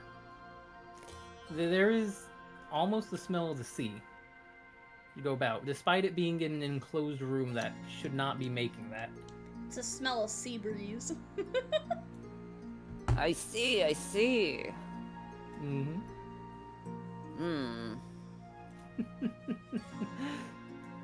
So, Oh.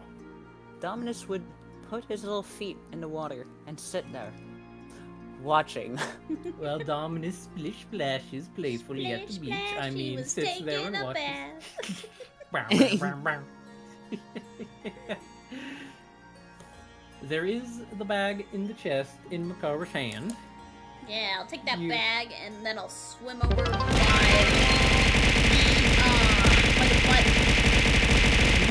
Now, I wouldn't know the chest doesn't float a bit as you remove the bag. It seems to like likely be easy to take that too if you wish. Sure, I'll take the whole thing. You're strong. Yeah. You can do underwater. You're fine. I'll just You shove it go- under my you arm go and to just the keep button. swimming. And then swim to the button, yeah. The button. What do you do with the slightly red dim button? I'm gonna press it. You press the button. Press the And as button. you press the button stops being red. It starts glowing a bit of a lively blue. It's a very, very vibrant light. Are you staring directly at the button after pressing it? I mean, I wouldn't know that it'd be lighting up, so I wouldn't necessarily be looking away. Well, give me a Constitution saving throw just in case. Then, as the Alright. light just starts shining and blinding. Constitution, I got a +2. Yeah, it starts getting bright, and Makara just kind of does the crocodile equivalent of squinting and is just fine. So, My lenses go over my eyes. Right. And they protect me. And you're just kind of good to, come back up and be like, button shiny if you want. Yeah. I'll come back up with my findings. Splash. You meet a penguin with their flippers in the water. What'd you find there? Just a chest. I'll open it and I'll take the bag and then I'll put the box on the ground. And then I'll look in the bag.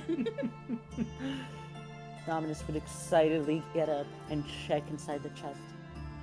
As Dominus checks inside the chest. Actually, both of you roll me a D100. Why not? Alright. Sure, sounds fun. Base D100. Okay. 80.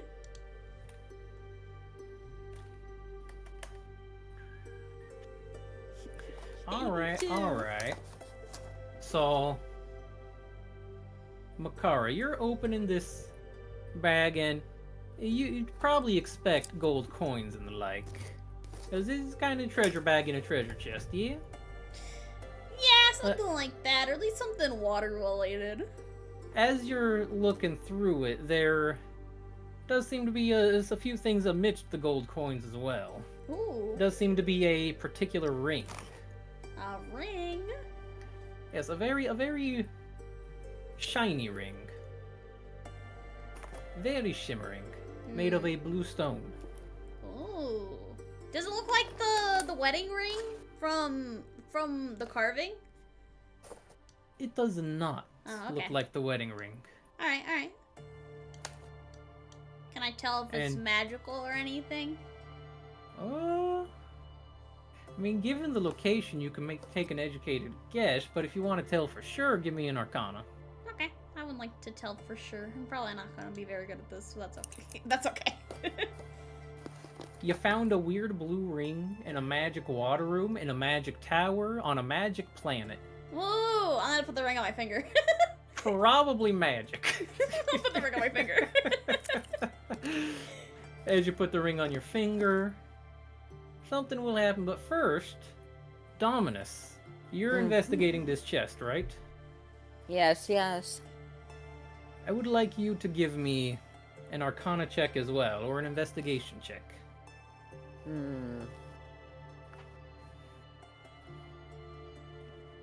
They're both zeros. Either one. The choice still matters, because I'll lean my insight one way or the other. True. As you start to investigate the wooden chest, the first thing you notice is that it is remarkably empty. What? Aside from a bit of water in it. The second thing you notice is that as you look down in the chest,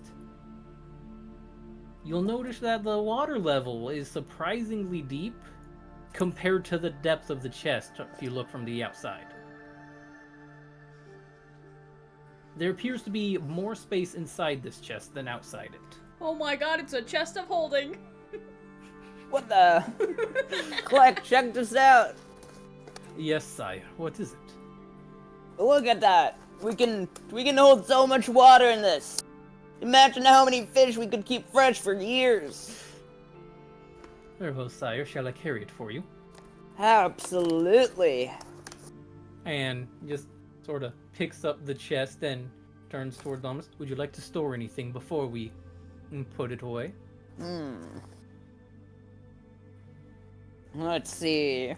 We would dig through his little egg pocket and pull out the box of cigars before throwing it and then not even thinking about it. He doesn't like those anymore. As he does, they sink into the chest of holding, and the Sir Butler closes it, and with a bit of odd intuition, as if it's just a magic item used to handling, sort of tucks it away under a wing as the box just shrinks until it's out away, Oh my gosh. and then puts it away.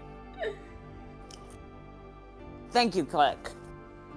And at this moment is when Makara's putting on the ring. I am. Now, Are you in the room still as you're doing this, or are you just like half in it or fully out in the hall? No, I'm fully out of the water room. You're fully out of the water. Yeah. As much Alright, as in it that pains me case- because the water's so much fun. As you are putting on the ring outside of the water, you feel an odd discomfort. You feel as if you're dry. Oh. You feel thoroughly dry, actually, Oh, and no. there's a bit of a puddle where you were standing as well now. I'm getting dehydrated.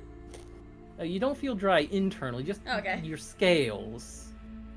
You're not being dehydrated from the inside out, I promise. That's good. The like- outside in, otherwise, you're dry. But like, I'm dry like if I was sitting out in the sun for a while.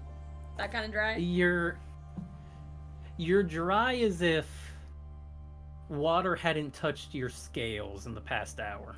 Mmm. Or even the past a good while, as anything that starts to resemble water, as you look at your arm, you see the water just kind of roll off entirely. It doesn't look like I'm gonna like die from dry skin, does it? I don't think you are. I mean, if you stay too dry and just like deep fry yourself in the fire room, who knows? But That's fair. I guess I will take it off for now and just put it in my pocket with the little bit of gold that I found. you take it off. The slight weird magical sensation does seem to be fading for now, but the water doesn't immediately splash back at you. It's still just in the room. That's fair. Oh, Oh, excuse me. the water button has been pressed. 4 rooms remain. Dominus would waddle back to his comfort room. Waddle, waddle, waddle, waddle. Butler following along. All right, Clay, you're gonna make sure I don't slip on the ice again. Just keep a close watch, you. And then Close Dominus would watch, enter sire. the room. Very true. And as Dominus enters the room, let's see, Dominus, what's your you feel something's wrong with this ice. You feel Okay. something's wrong with the ice, particularly a lump of it in the room. It's not how ice would have naturally moved or formed. This doesn't seem too right. Let me just check on it a little more.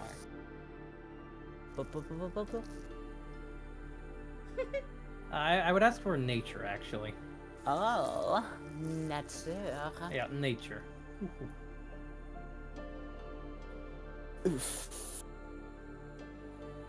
Okay, you look at that ice that you're kind of eyeballing and you go, that ice lumpy. But ice don't lumpy that way. Seems this ice has a disease. But don't you agree? Oh my gosh. Sire, if it's diseased ice, perhaps I should.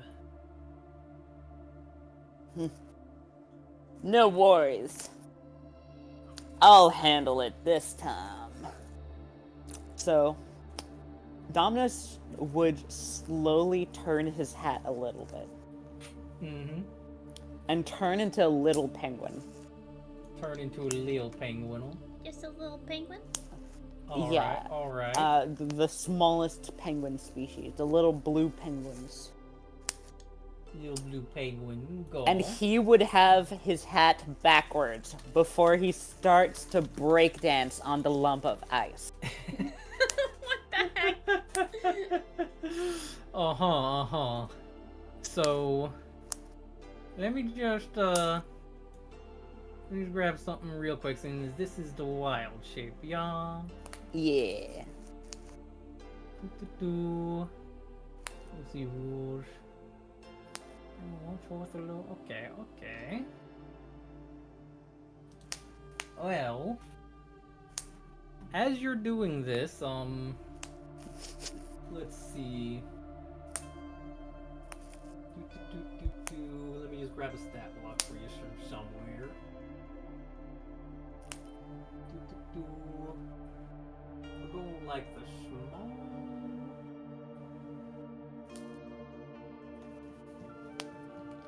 We'll say this, huh? Alright, this. So, you start tap dancing on the ice, huh? Starts breakdancing on the ice. Breakdancing on the ice, so... The ice would stand up as you're trying and try to strike at you.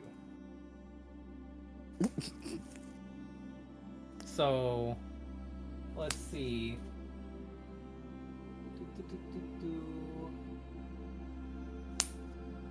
Roll a d20 plus 4 for me. D20 plus 4. Yeah, d20 plus 4. Okay. As your breakdance attack makes contact with what is known as a elemental. An ice method, even. That creature there. You made yourself smaller to start tap dancing on it. Snake, thank you so much for the hydrate. And thank you you. break it down. Oh, You pleasure. got I it don't think all I ever going. thank you for the billies. Thank you so much for A the billies. 13 Thank you, will thank hit. Roll, let's see. 2d4 plus 2.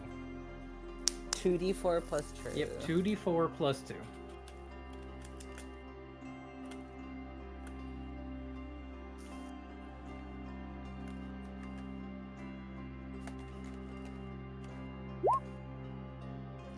And that's enough that you don't even realize that the method was a threat before your breakdancing has flattened it entirely. Oh my God. yeah.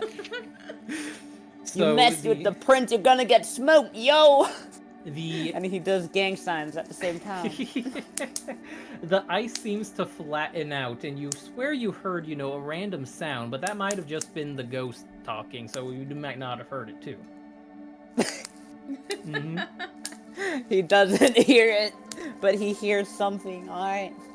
And it seems there's a few more lumpy patches like that in the room. Around the edges of the room with the button in the middle. Alright. He's gonna do a dramatic twirl on the ice before putting his sunglasses on and start moonwalking over to the next lump. To the next lump. Alright. Given the sheer amount of style you're doing it with, let's give me another plus 4 d20.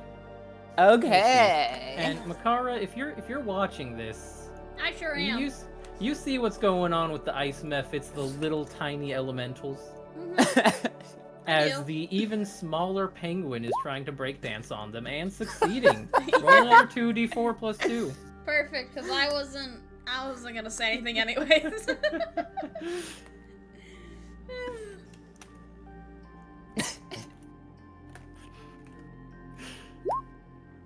And that is once again enough to eliminate the next method, and the ones that are on this side of the room and would be blocking your path to the buttons seem to be defeated.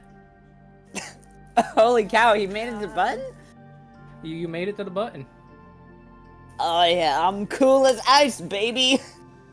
He would do another twirl before hopping and pressing that button. While wearing sunglasses, yeah? Yeah. The button glows very bright as you push it, and the sunglasses do their job perfectly.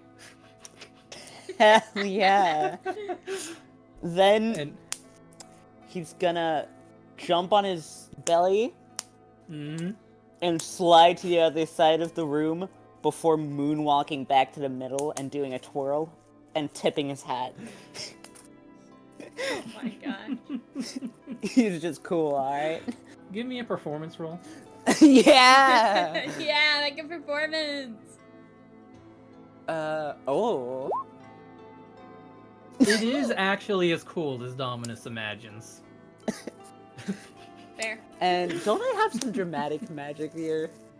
You want to start casting prestidigitation for the show? I want to make smoke Druid pop craft, out. pardon. Yeah, druid I craft. want just smoke to pop out from two sides, just to make it look cool. With that, 2 of the rooms are shining brilliantly with light. The water and ice rooms.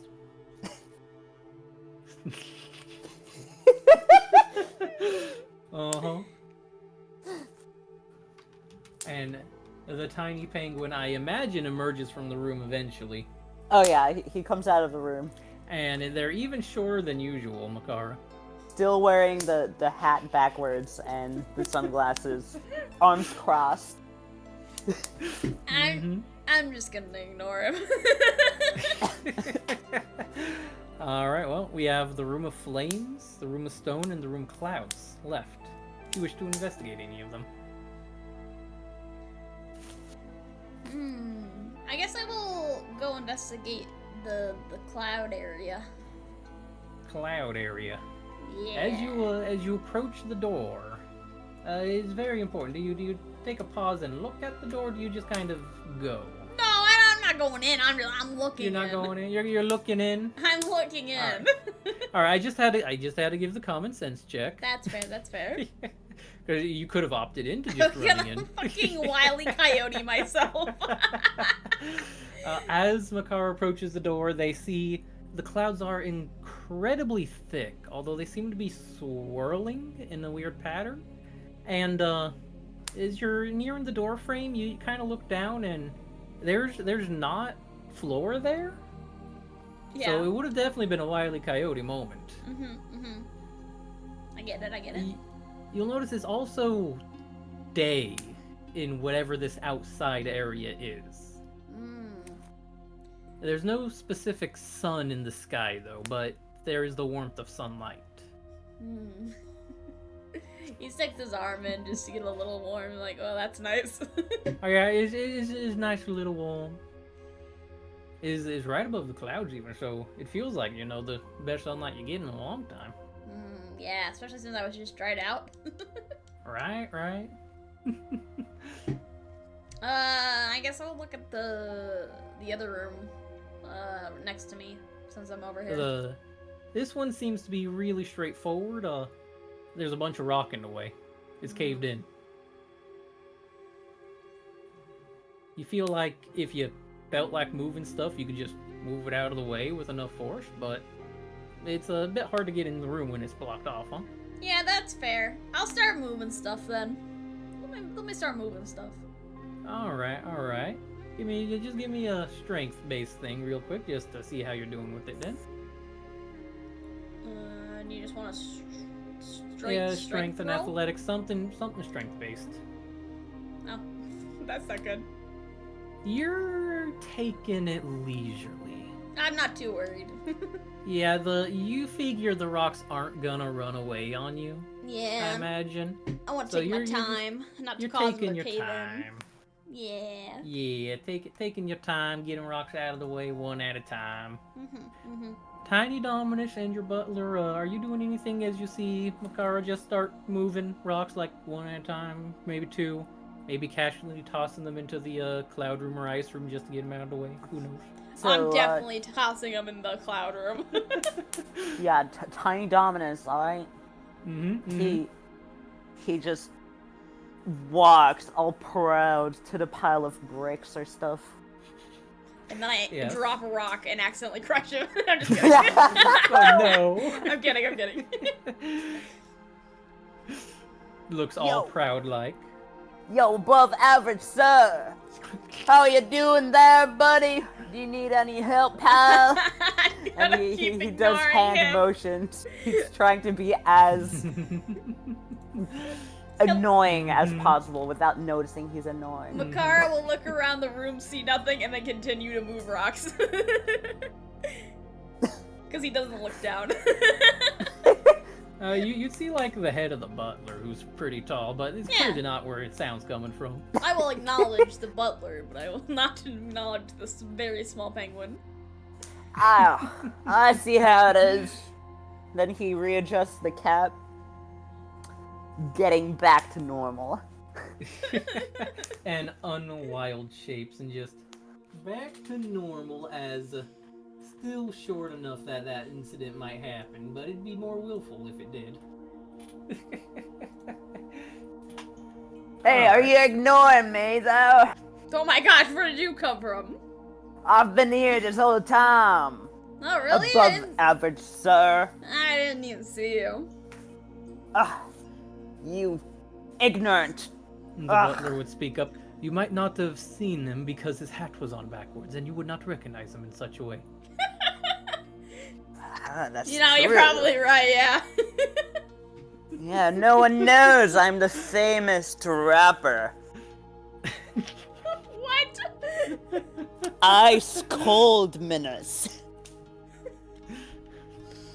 Okay. Gotta keep moving, Rock. And then he winks before starting to help.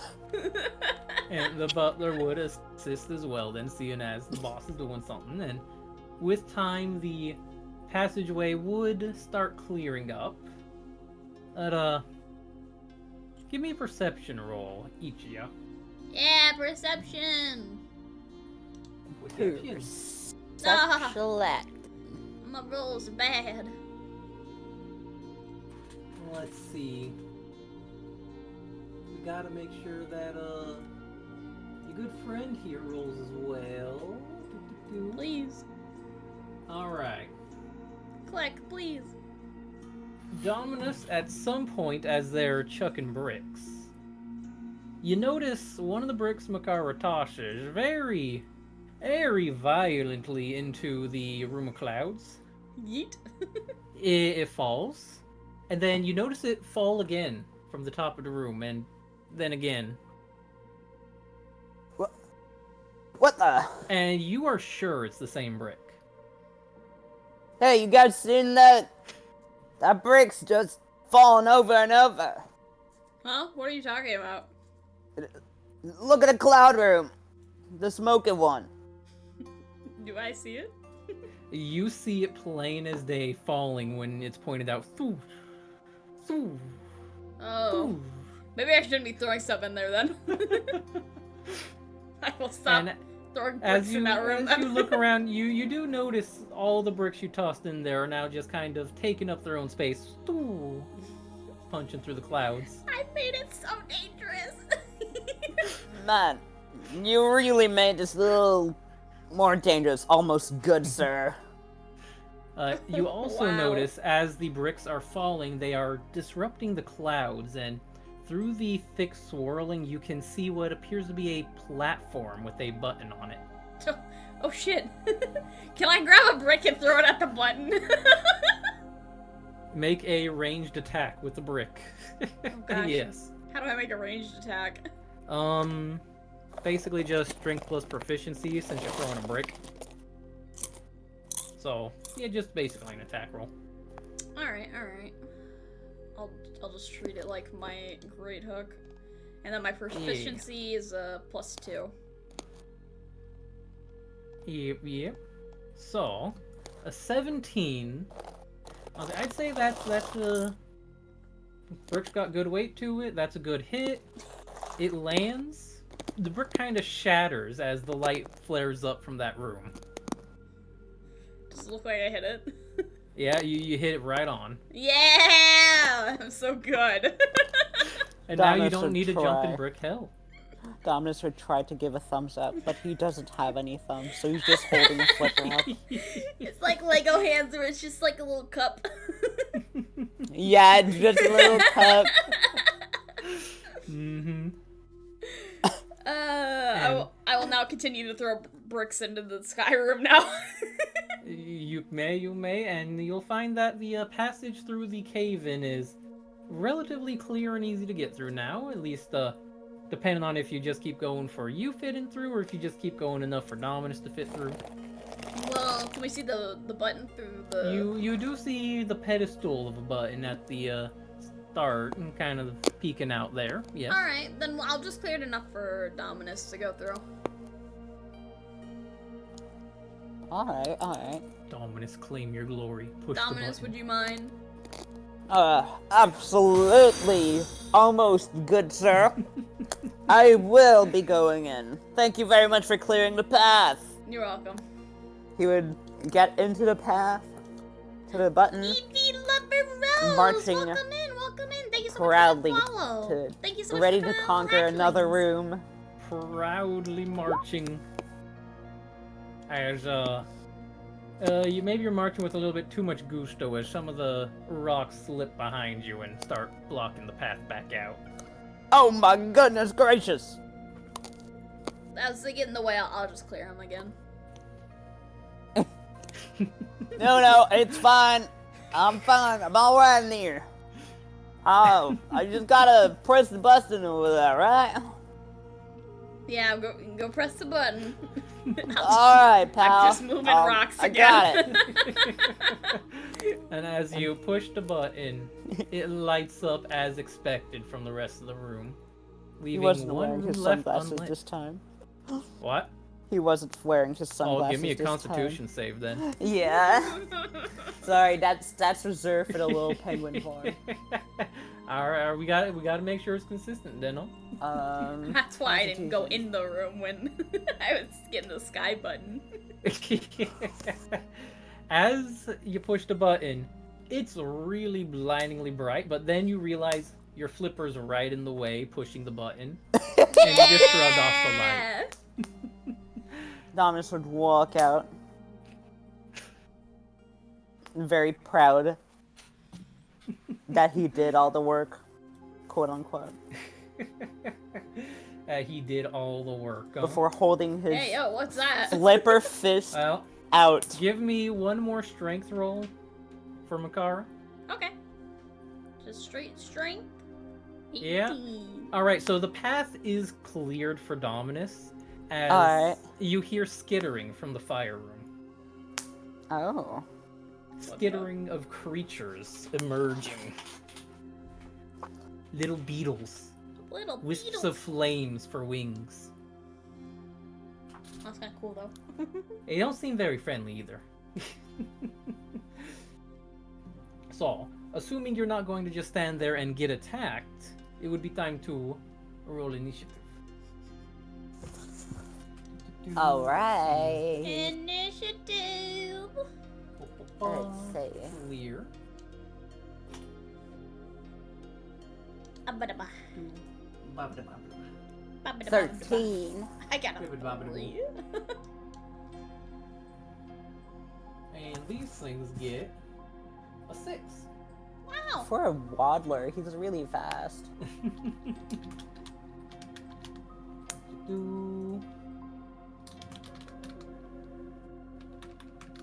I just typoed Makara as Makrar. McCrar. Makrar. 3 and 13. Okay. Dominus, as you are emerging from the tunnel, you do see these fire beetles skittering out and being unpleasantly warm. Ugh. Disgusting. Did I, Hey, Clegg, do we have any sunscreen on us? No sunscreen. I can just slap them. Guess I'll have to get serious with you at this time. So, he holds his arms out before, let's see, which one is it? Yeah! Do I had something to choose a cool. level. What level do I put? What level spell do you want to cast it as? 1 or 2? Ice knife. Or Ice is- knife. Ice knife? Yeah. What level do you want to Ice cast it knife. at? Because if it's Ice a level knife. 1 spell, if it's level 2, you cast up, right? Hell yeah. Alright. Ice knife, ice knife. So let's see, that is... I believe you need to make an attack roll as well for the piercing. Let's Let see. me look at your sheet real quick. Yeah. Ice knife. Ice knife. Ice knife, ice knife. Knife, knife, knife, Knife, ice, ice, knife. knife. Ice. Nice. Ice! Ice! Nice eyes. Alright, so That knife is... is made of ice! That's pretty nice. That's pretty nice. Okay, so roll a d20 plus 5 for me. Sounds good, boss. And D20 I need to roll some saving Plus throws. what? Plus 5. plus 5. I have a Plus good 5. memory. I remembered that. Let's go. I didn't. Oh. Alright, so the knife, let's see, the knife hits, it explodes, and that will annihilate a couple of them. Let's see, flip that one and this one. Let's see.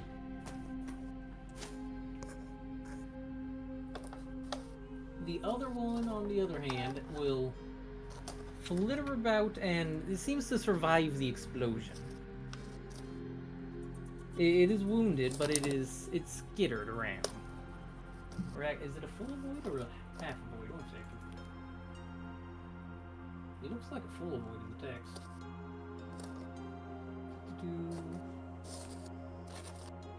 Must succeed on the same throw or take. Yeah, that's a full void. Never mind. One of them manages to evade the damage fully and skitters forward as it, dodges out of the way. Damn. Oh, that's your action. You wish to have your butler man do something? Hey, Kleck, can you actually prepare us both me and Sir Almost Good Sir? Oh my god. We want some iced tea after this, so and an ice cold lemonade. Right away, Saya. And it will start to just kind of pick the area clean and just kind of, it figures some of the ice from the ice room will do well, huh? Oh yeah, Yeah, gonna make something to cool the room with, though. absolutely. Ay, ay, ay. He grabs the ice and throws it at the bug and says, "You need to cool down." You need to cool down. Alright, next up, giant fire beetle. Well, seeing as we got the croc at the doorway, we got the penguin who's in the doorway actively shooting magic out. I feel like this beetle's not very smart, and it's just gonna. You got a beetle flying up to you, Makara. I hope you understand as what you're doing. I mean, it's just a bug. It is just a bug. It's a bug that swung for 16. My armor class is a 15, so yeah, that hits me. Yeah, that's 4 damage to you. Alright. It just swings at you. Clearly, they'd be in convenient swarms, but when it's just one of them, it's not the worst thing, huh? Yeah, I'm not too concerned. Yeah. Your turn. Question. I want to kind of do something fun. Yeah. Can I use my hook like a golf club and golf swing this beetle into the lake room? Yes. Yeah. Yes. I want to do There's- that. There's enough of a size difference and the weapon's reasonable. Just make an attack roll. Yeah! Blind him! Oh no! Yeah, that will not result in a hit. Oh man, I'm not very good at as golf. it's flittering around. So, unless you want to invoke the forces of RNG, that is a miss.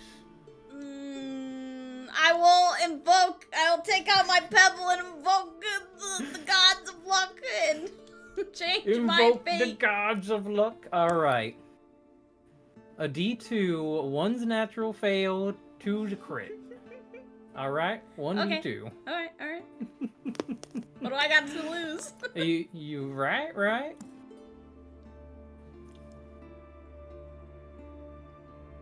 Am I rolling this or are you rolling this? You're rolling this. Oh, This okay. is your luck you're invoking. Yeah, that's fine. Yeah. Am I just 1 doing a D2. coin flip? You're just doing a coin flip. Crit fail or crit success.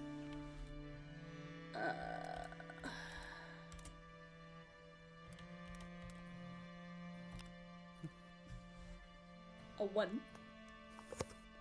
As you feel the swing missing, you focus for a moment on the blessing of fortune that you recall being talked about. Yeah.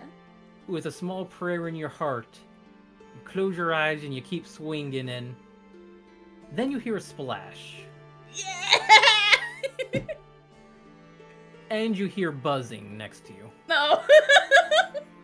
As you open your eyes, you realize the hook is no longer in your hand. No! And the beetles are right in front of you. I will take an opportunity attack from this bug if I can go chase after my hook. You may go chase after your Alright. hook, and the beetle will take an opportunity attack and miss her horribly. I go crocodile crawl after my hook. Oh, my hook! My hook! Alright. Oh man. With that eventful use, That would have been so cool though.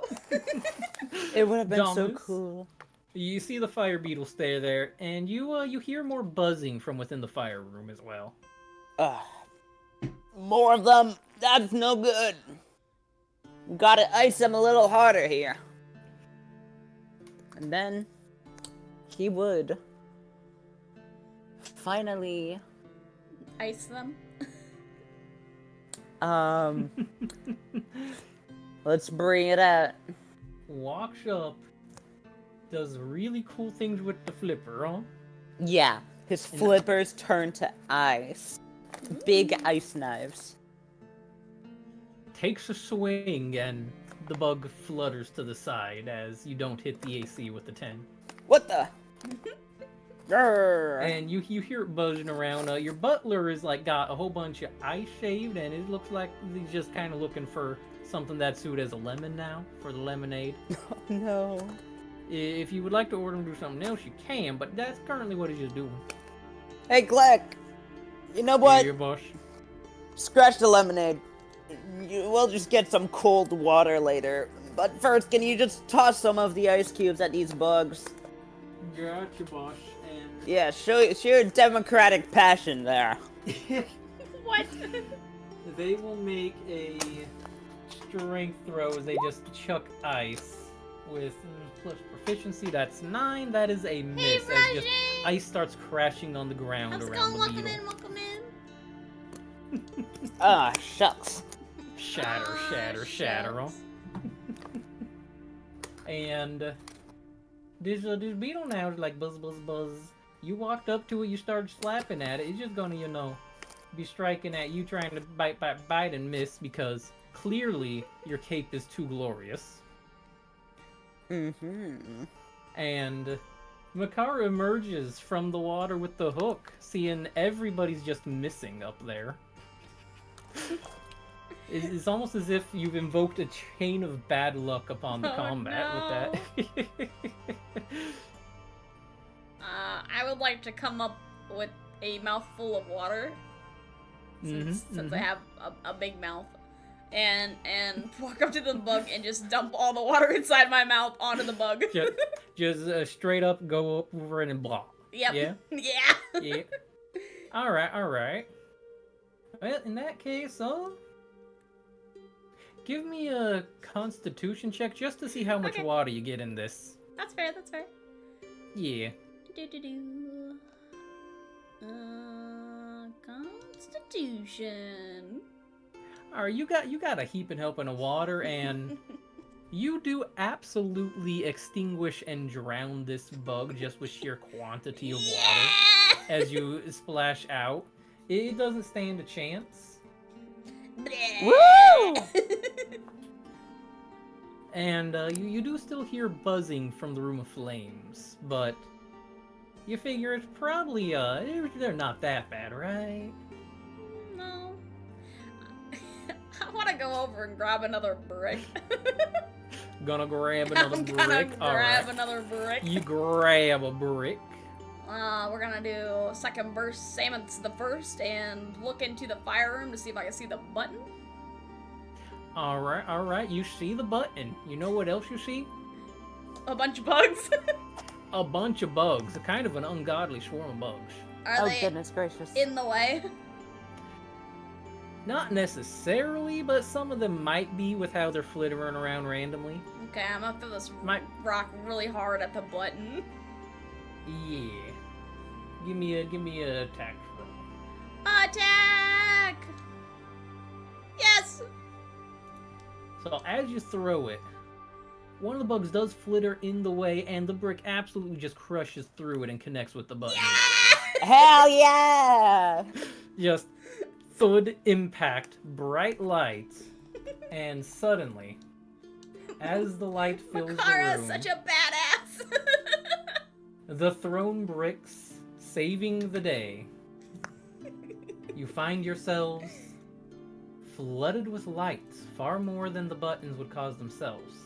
And when the light fades, you find what appears to be a pedestal with some sort of small planet on it. This is a world, though. Is literally a world, though. That's true. Why so small, penguin? Oh, there it is. Okay. So, Dominus will investigate the planet. give me an investigation roll. Okay.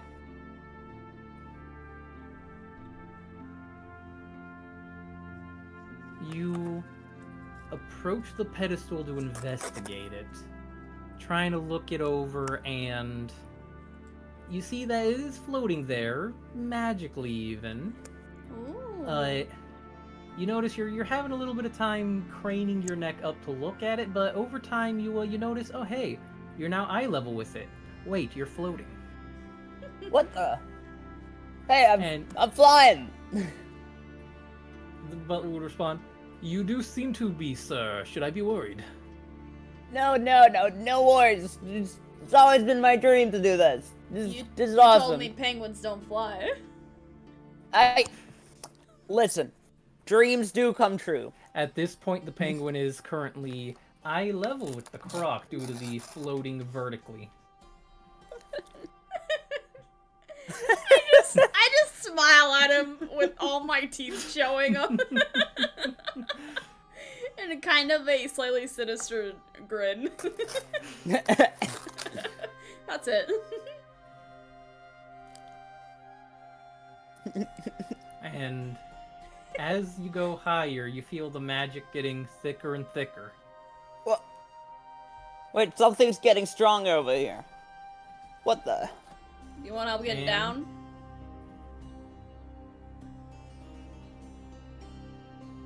down? Wait. No need. I trust this. I think I trust this. No worries, pal. I think I Alright. trust this. No worries, pal. And as they're saying pal, they fade into the light up above. What? And the butler just kind of fades out of existence with the magic. Because clearly the magic's tied to Dominus, who is clearly no longer here. Clark just like looks over at me as like peace and then disappears. Yeah. Gives the whole flipper peace sign and everything, penguin equivalent. So true. I want to look around at everything else in this room real quick. Is there anything else As in you here? look around, the room, it's filled with magical energies, and you see small pieces of debris and things that might bear a striking resemblance to the planet. Mm. But the planet and the pedestal are the main thing that's intact. Oh, and I suppose near one of the pieces of rubble, you do see, unfortunately, Sir Fishington, envoy of the royal fish family, prophet of the end, the peace speaker, looking mournful over the pieces of rubble. Fish. Oh my gosh. He Fish. survived. I don't know what's happening. Fish! Are you okay? Do you recognize this world? Right Uh. here. These pieces. I don't think so. I want to look closely at these pieces now. Look closely at them. Give me a history check. Oh, history. I'm actually pretty good at history. As you look it over, you recognize what appears to be the geography on this miniature globe. You recognize the area your hometown would be in as well. Oh no. This shattered globe on the ground appears to resemble the world you came from. Oh no. And the is there any fish way is we can clearly fix this? a way to fix it. That's what I've been trying to tell that obnoxious penguin. They hold the key. Oh my And freaking unfortunately, God. I cannot speak with them, so I'm going to need your help. How can I help? I'll do anything you need me to. Get that penguin back here with another core of a world, and we can rebuild this one. Where do we find a core of the world?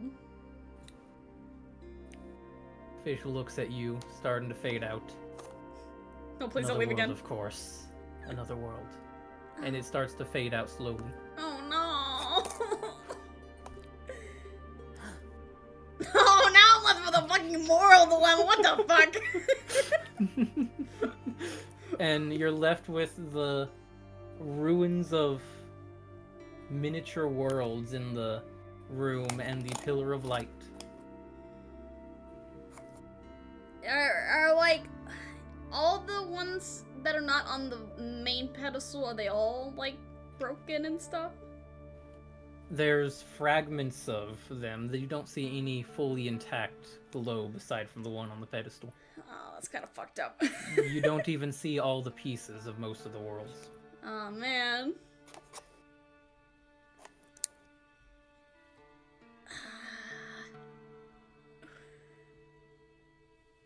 Makara is deeply conflicted. Understandably so. But all that's left in the room is either gathering up some remains of worlds or jumping in the light. Or maybe just trying to smack through a wall. No, he will grab the remains of his world and put them in his pouch. And then I suppose going to find Dominus.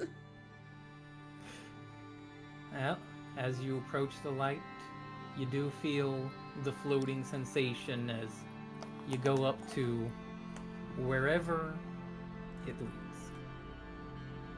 And ascending slowly into the light,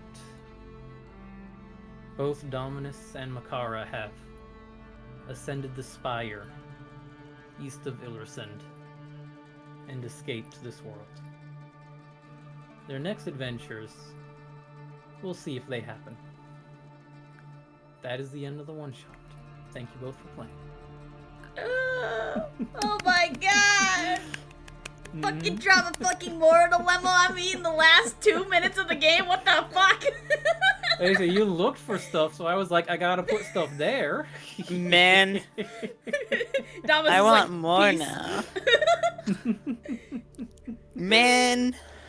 So, a few footnotes throughout the adventure that I'd like to just share and nerd out about a little. Yeah! Yeah. One, yes, like you might suspect, the markings on the door are in fact from the other party. That if you decide you want to, try it again and keep playing a bit, we'll see, a test run with the group of 4 and see how y'all feel. I think that would be fun. Yeah. So, we'll figure out if that works planning-wise and all that later, but yes, the ring was from Litwick's character, and the chair was from my brother's character. Funnily particular. enough, I did assume that the chair would be your brother's character for some reason. Right. Oh, let's see. A lot of this was you got a very different adventure than the other group. Oh. Like you went through the same rooms, but you found very different answers. Oh, For I'm one, curious. That's why I The love D&D. the ambush at the door here, they did not have the perception, and the goblins rolled well. So they got ambushed here real nice, like. We For- just obliterated them. The We darkness did. here. You don't know Abyssal, but some of the other player characters did know Abyssal, so they gotta understand all the screams of the damned. Oh, Nice, nice. one of us straight up did not hear them. Yeah. True. That's so true. There was a lot more fumbling with the mirror in the other group, and we played out the, split into 3. But brute force was an answer, and the butler pushing you through the mirror was an answer. Oh. Punch mirror. Do Punch good. mirror. Yeah, I was just kind of sitting there smiling like, okay, what's in it for me, as Sharku just suggests the straight answer that works for Makara. Like, oh, they don't know what they know. The one I got out So- of that was the joy of seeing Dominic Mhm. suffer for a little bit. Dominus just all sorts of crazy talking to the air, waving about. Yeah. He was so fucked. His poor head could not comprehend that was not the cigars. Yeah. And let's see. Ishwan, the chest was open because the other group did come through first. But they didn't have any water breathing, so they obviously couldn't, right? Fair, fair. And most of the characters that you saw passing by as, NPCs are characters that I have roleplayed in the campaign at some other point as well. So That I have noticed. Yippee! I So love they're- using my characters. they're so I manifesting understand. because their worlds are breaking too, huh? No. So sad. Man. I love Kingdom Hearts, but with a penguin and a crocodile. And Clegg.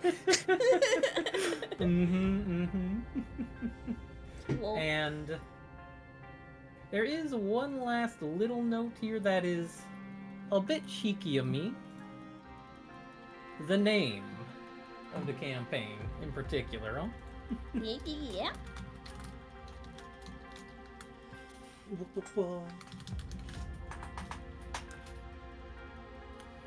It's a letter scramble. From a different 3-letter phrase. Or not 3 letters, 3-word phrase. Or 4-word phrase, actually. So, what this was initially designed as, and what this made me decide to do it, was a little bit of the residual stressful times, huh? Mm-hmm. This campaign, east of Ilresund, is a scramble of the words "end of all stress." Oh my gosh. I love So, that. thank you What's for up? helping me, remove a bunch of stress and do some fun D&D antics, huh? No problem. I love D&D. I love it too. It's so fun.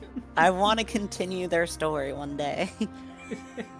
We'll see. I'll poke with both of y'all and see how you feel about potentially having a semi-episodic type of campaign going on. I love So- the dynamics so much. Oh, they were creatures, and the other party was creatures of a different type too. Be like Man. that, be like that. So we'll see how both groups mesh together, and if we do full parties of 4, or if I just have too many campaigns or something. Huh? But that's all I got. So Yippee! I guess I'm going to be preparing to raid and go, and Sith Lord Nurgle popping in right at the end. Yep. Yeah. By the way, He I've did go been with- slowly assigning personalities / roles to each penguin forms. Ay. The smart one is the cool one. He's the cool one that He's the actually cool has a rap career in his home world. Wow. He's famous and all that, I get ya. Fair. I'm I'll- excited for the macaroni penguin. We'll have to flesh it out a lot more as well then, oh? I didn't even get to rage. I know, I was trying to, needle on the encounters, but you were too good at diffusing them. I know, I just didn't need it. I'm like, what if I need it for something? I literally put like 3 fights in this, and one of them you scare off. The other one gets breakdanced on in the ice, and the final one's just like, yes, it's just a little bug swarm because it was supposed to be in the room. That's a hazard, oh? Yeah. Man, the best part about this is the stupid breakdancing penguin that won an entire encounter, and also the Kleck incident. That you forgot about because you carved it on the door. Oh yeah, I forgot about it. Mm-hmm. I'm sorry for your loss of a positive memory, by the way. Hey, I didn't lose the memory. I'm still traumatized. It's fine. You're still traumatized of the goblin, I'm y'all. still traumatized. It's fine. The poor bisected goblin. Well, wait, what did Kleck give? Wait, did he The also door forget asked that for he 2 killed? memories. 2 memories were given, Oh my gosh, so Kleck remembers all. but you don't. He's such a good servant. Kleck I love carries him. that sin with Wow. him. What a Chad. What a good He's such a Chad. I think Kleck is my favorite. All Other right. than Makar also being very cool. I'm gonna wrap up He's the so stream cool. side of stuff and send a raid off somewhere. So We should raid the same person. we can raid the same We person. should raid Let's the go. same person. Let's see who's online then. Let's see who's online. Oh my gosh, there's this really good friend of mine called North. There's this really good friend of mine named Saru.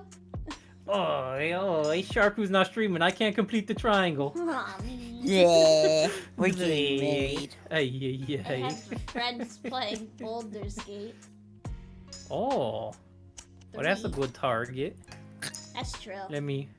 That's I'm D&D looking around. adjacent, you know? Yeah, it's D&D adjacent. If we can't find anyone else. I feel like it's only adjacent in so much as like a slightly parallel universe where things are one shade of color different. Yeah, that's fair. It's one of your other Let's see. worlds. Right. Oh no. That is yet to be destroyed. Wahaha, scary DM. He was Let's gonna see. hit all- Dominus wanted to look at the plant to see if he recognized it, but he just got sucked up and started being happy that he's flying. That's why I was To the like, you sky, want me to to the get sky, you yo." down so we can explore this room or something? Dominus was like, nah, Like, bro. no. Nah, bro, I trust this it. Nah, I'd win. pal. And I was like, alright. See you I later. trust this pal. Final words before being evicted by the light. So long, Gay Bowser.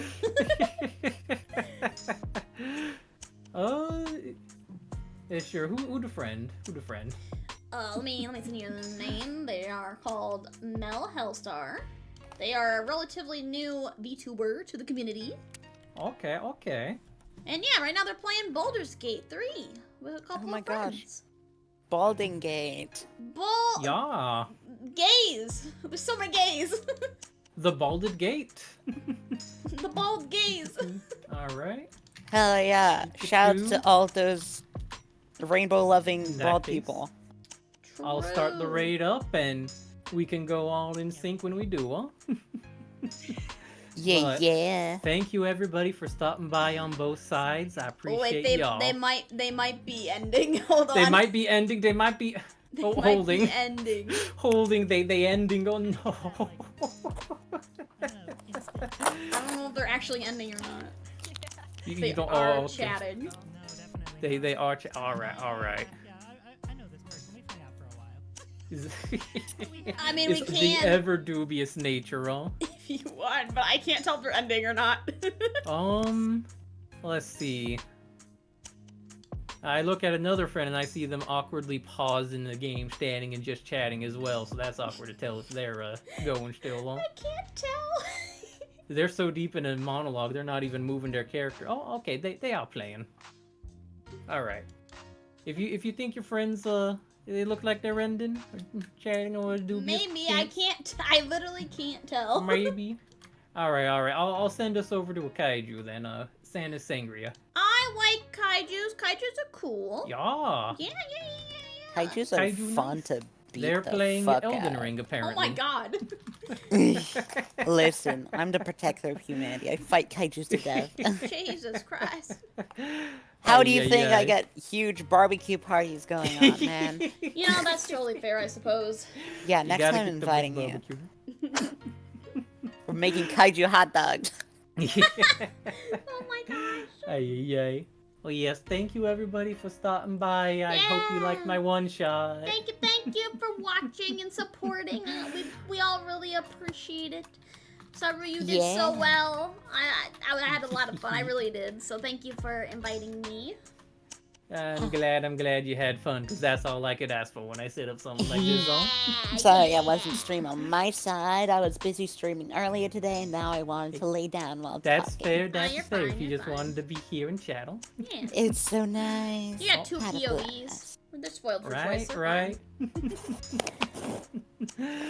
Alright. Alright, everyone, Oh. make sure to follow me on Twitter, Twitch, join the Discord, that's where I'm most active, and then when you get notified when I go live, and then go like, comment, and subscribe on the YouTube channel. Very fun. All that good stuff. All that Do it, good do stuff. it. Yeah. Other than that, have a wonderful night. I hope you all rest well or whatever. I don't know. If you Bye-bye, don't sleep everybody. well, Bye-bye. that's your problem. Peace, Love you guys. peace, Bye bye. peace. And Raid Goal.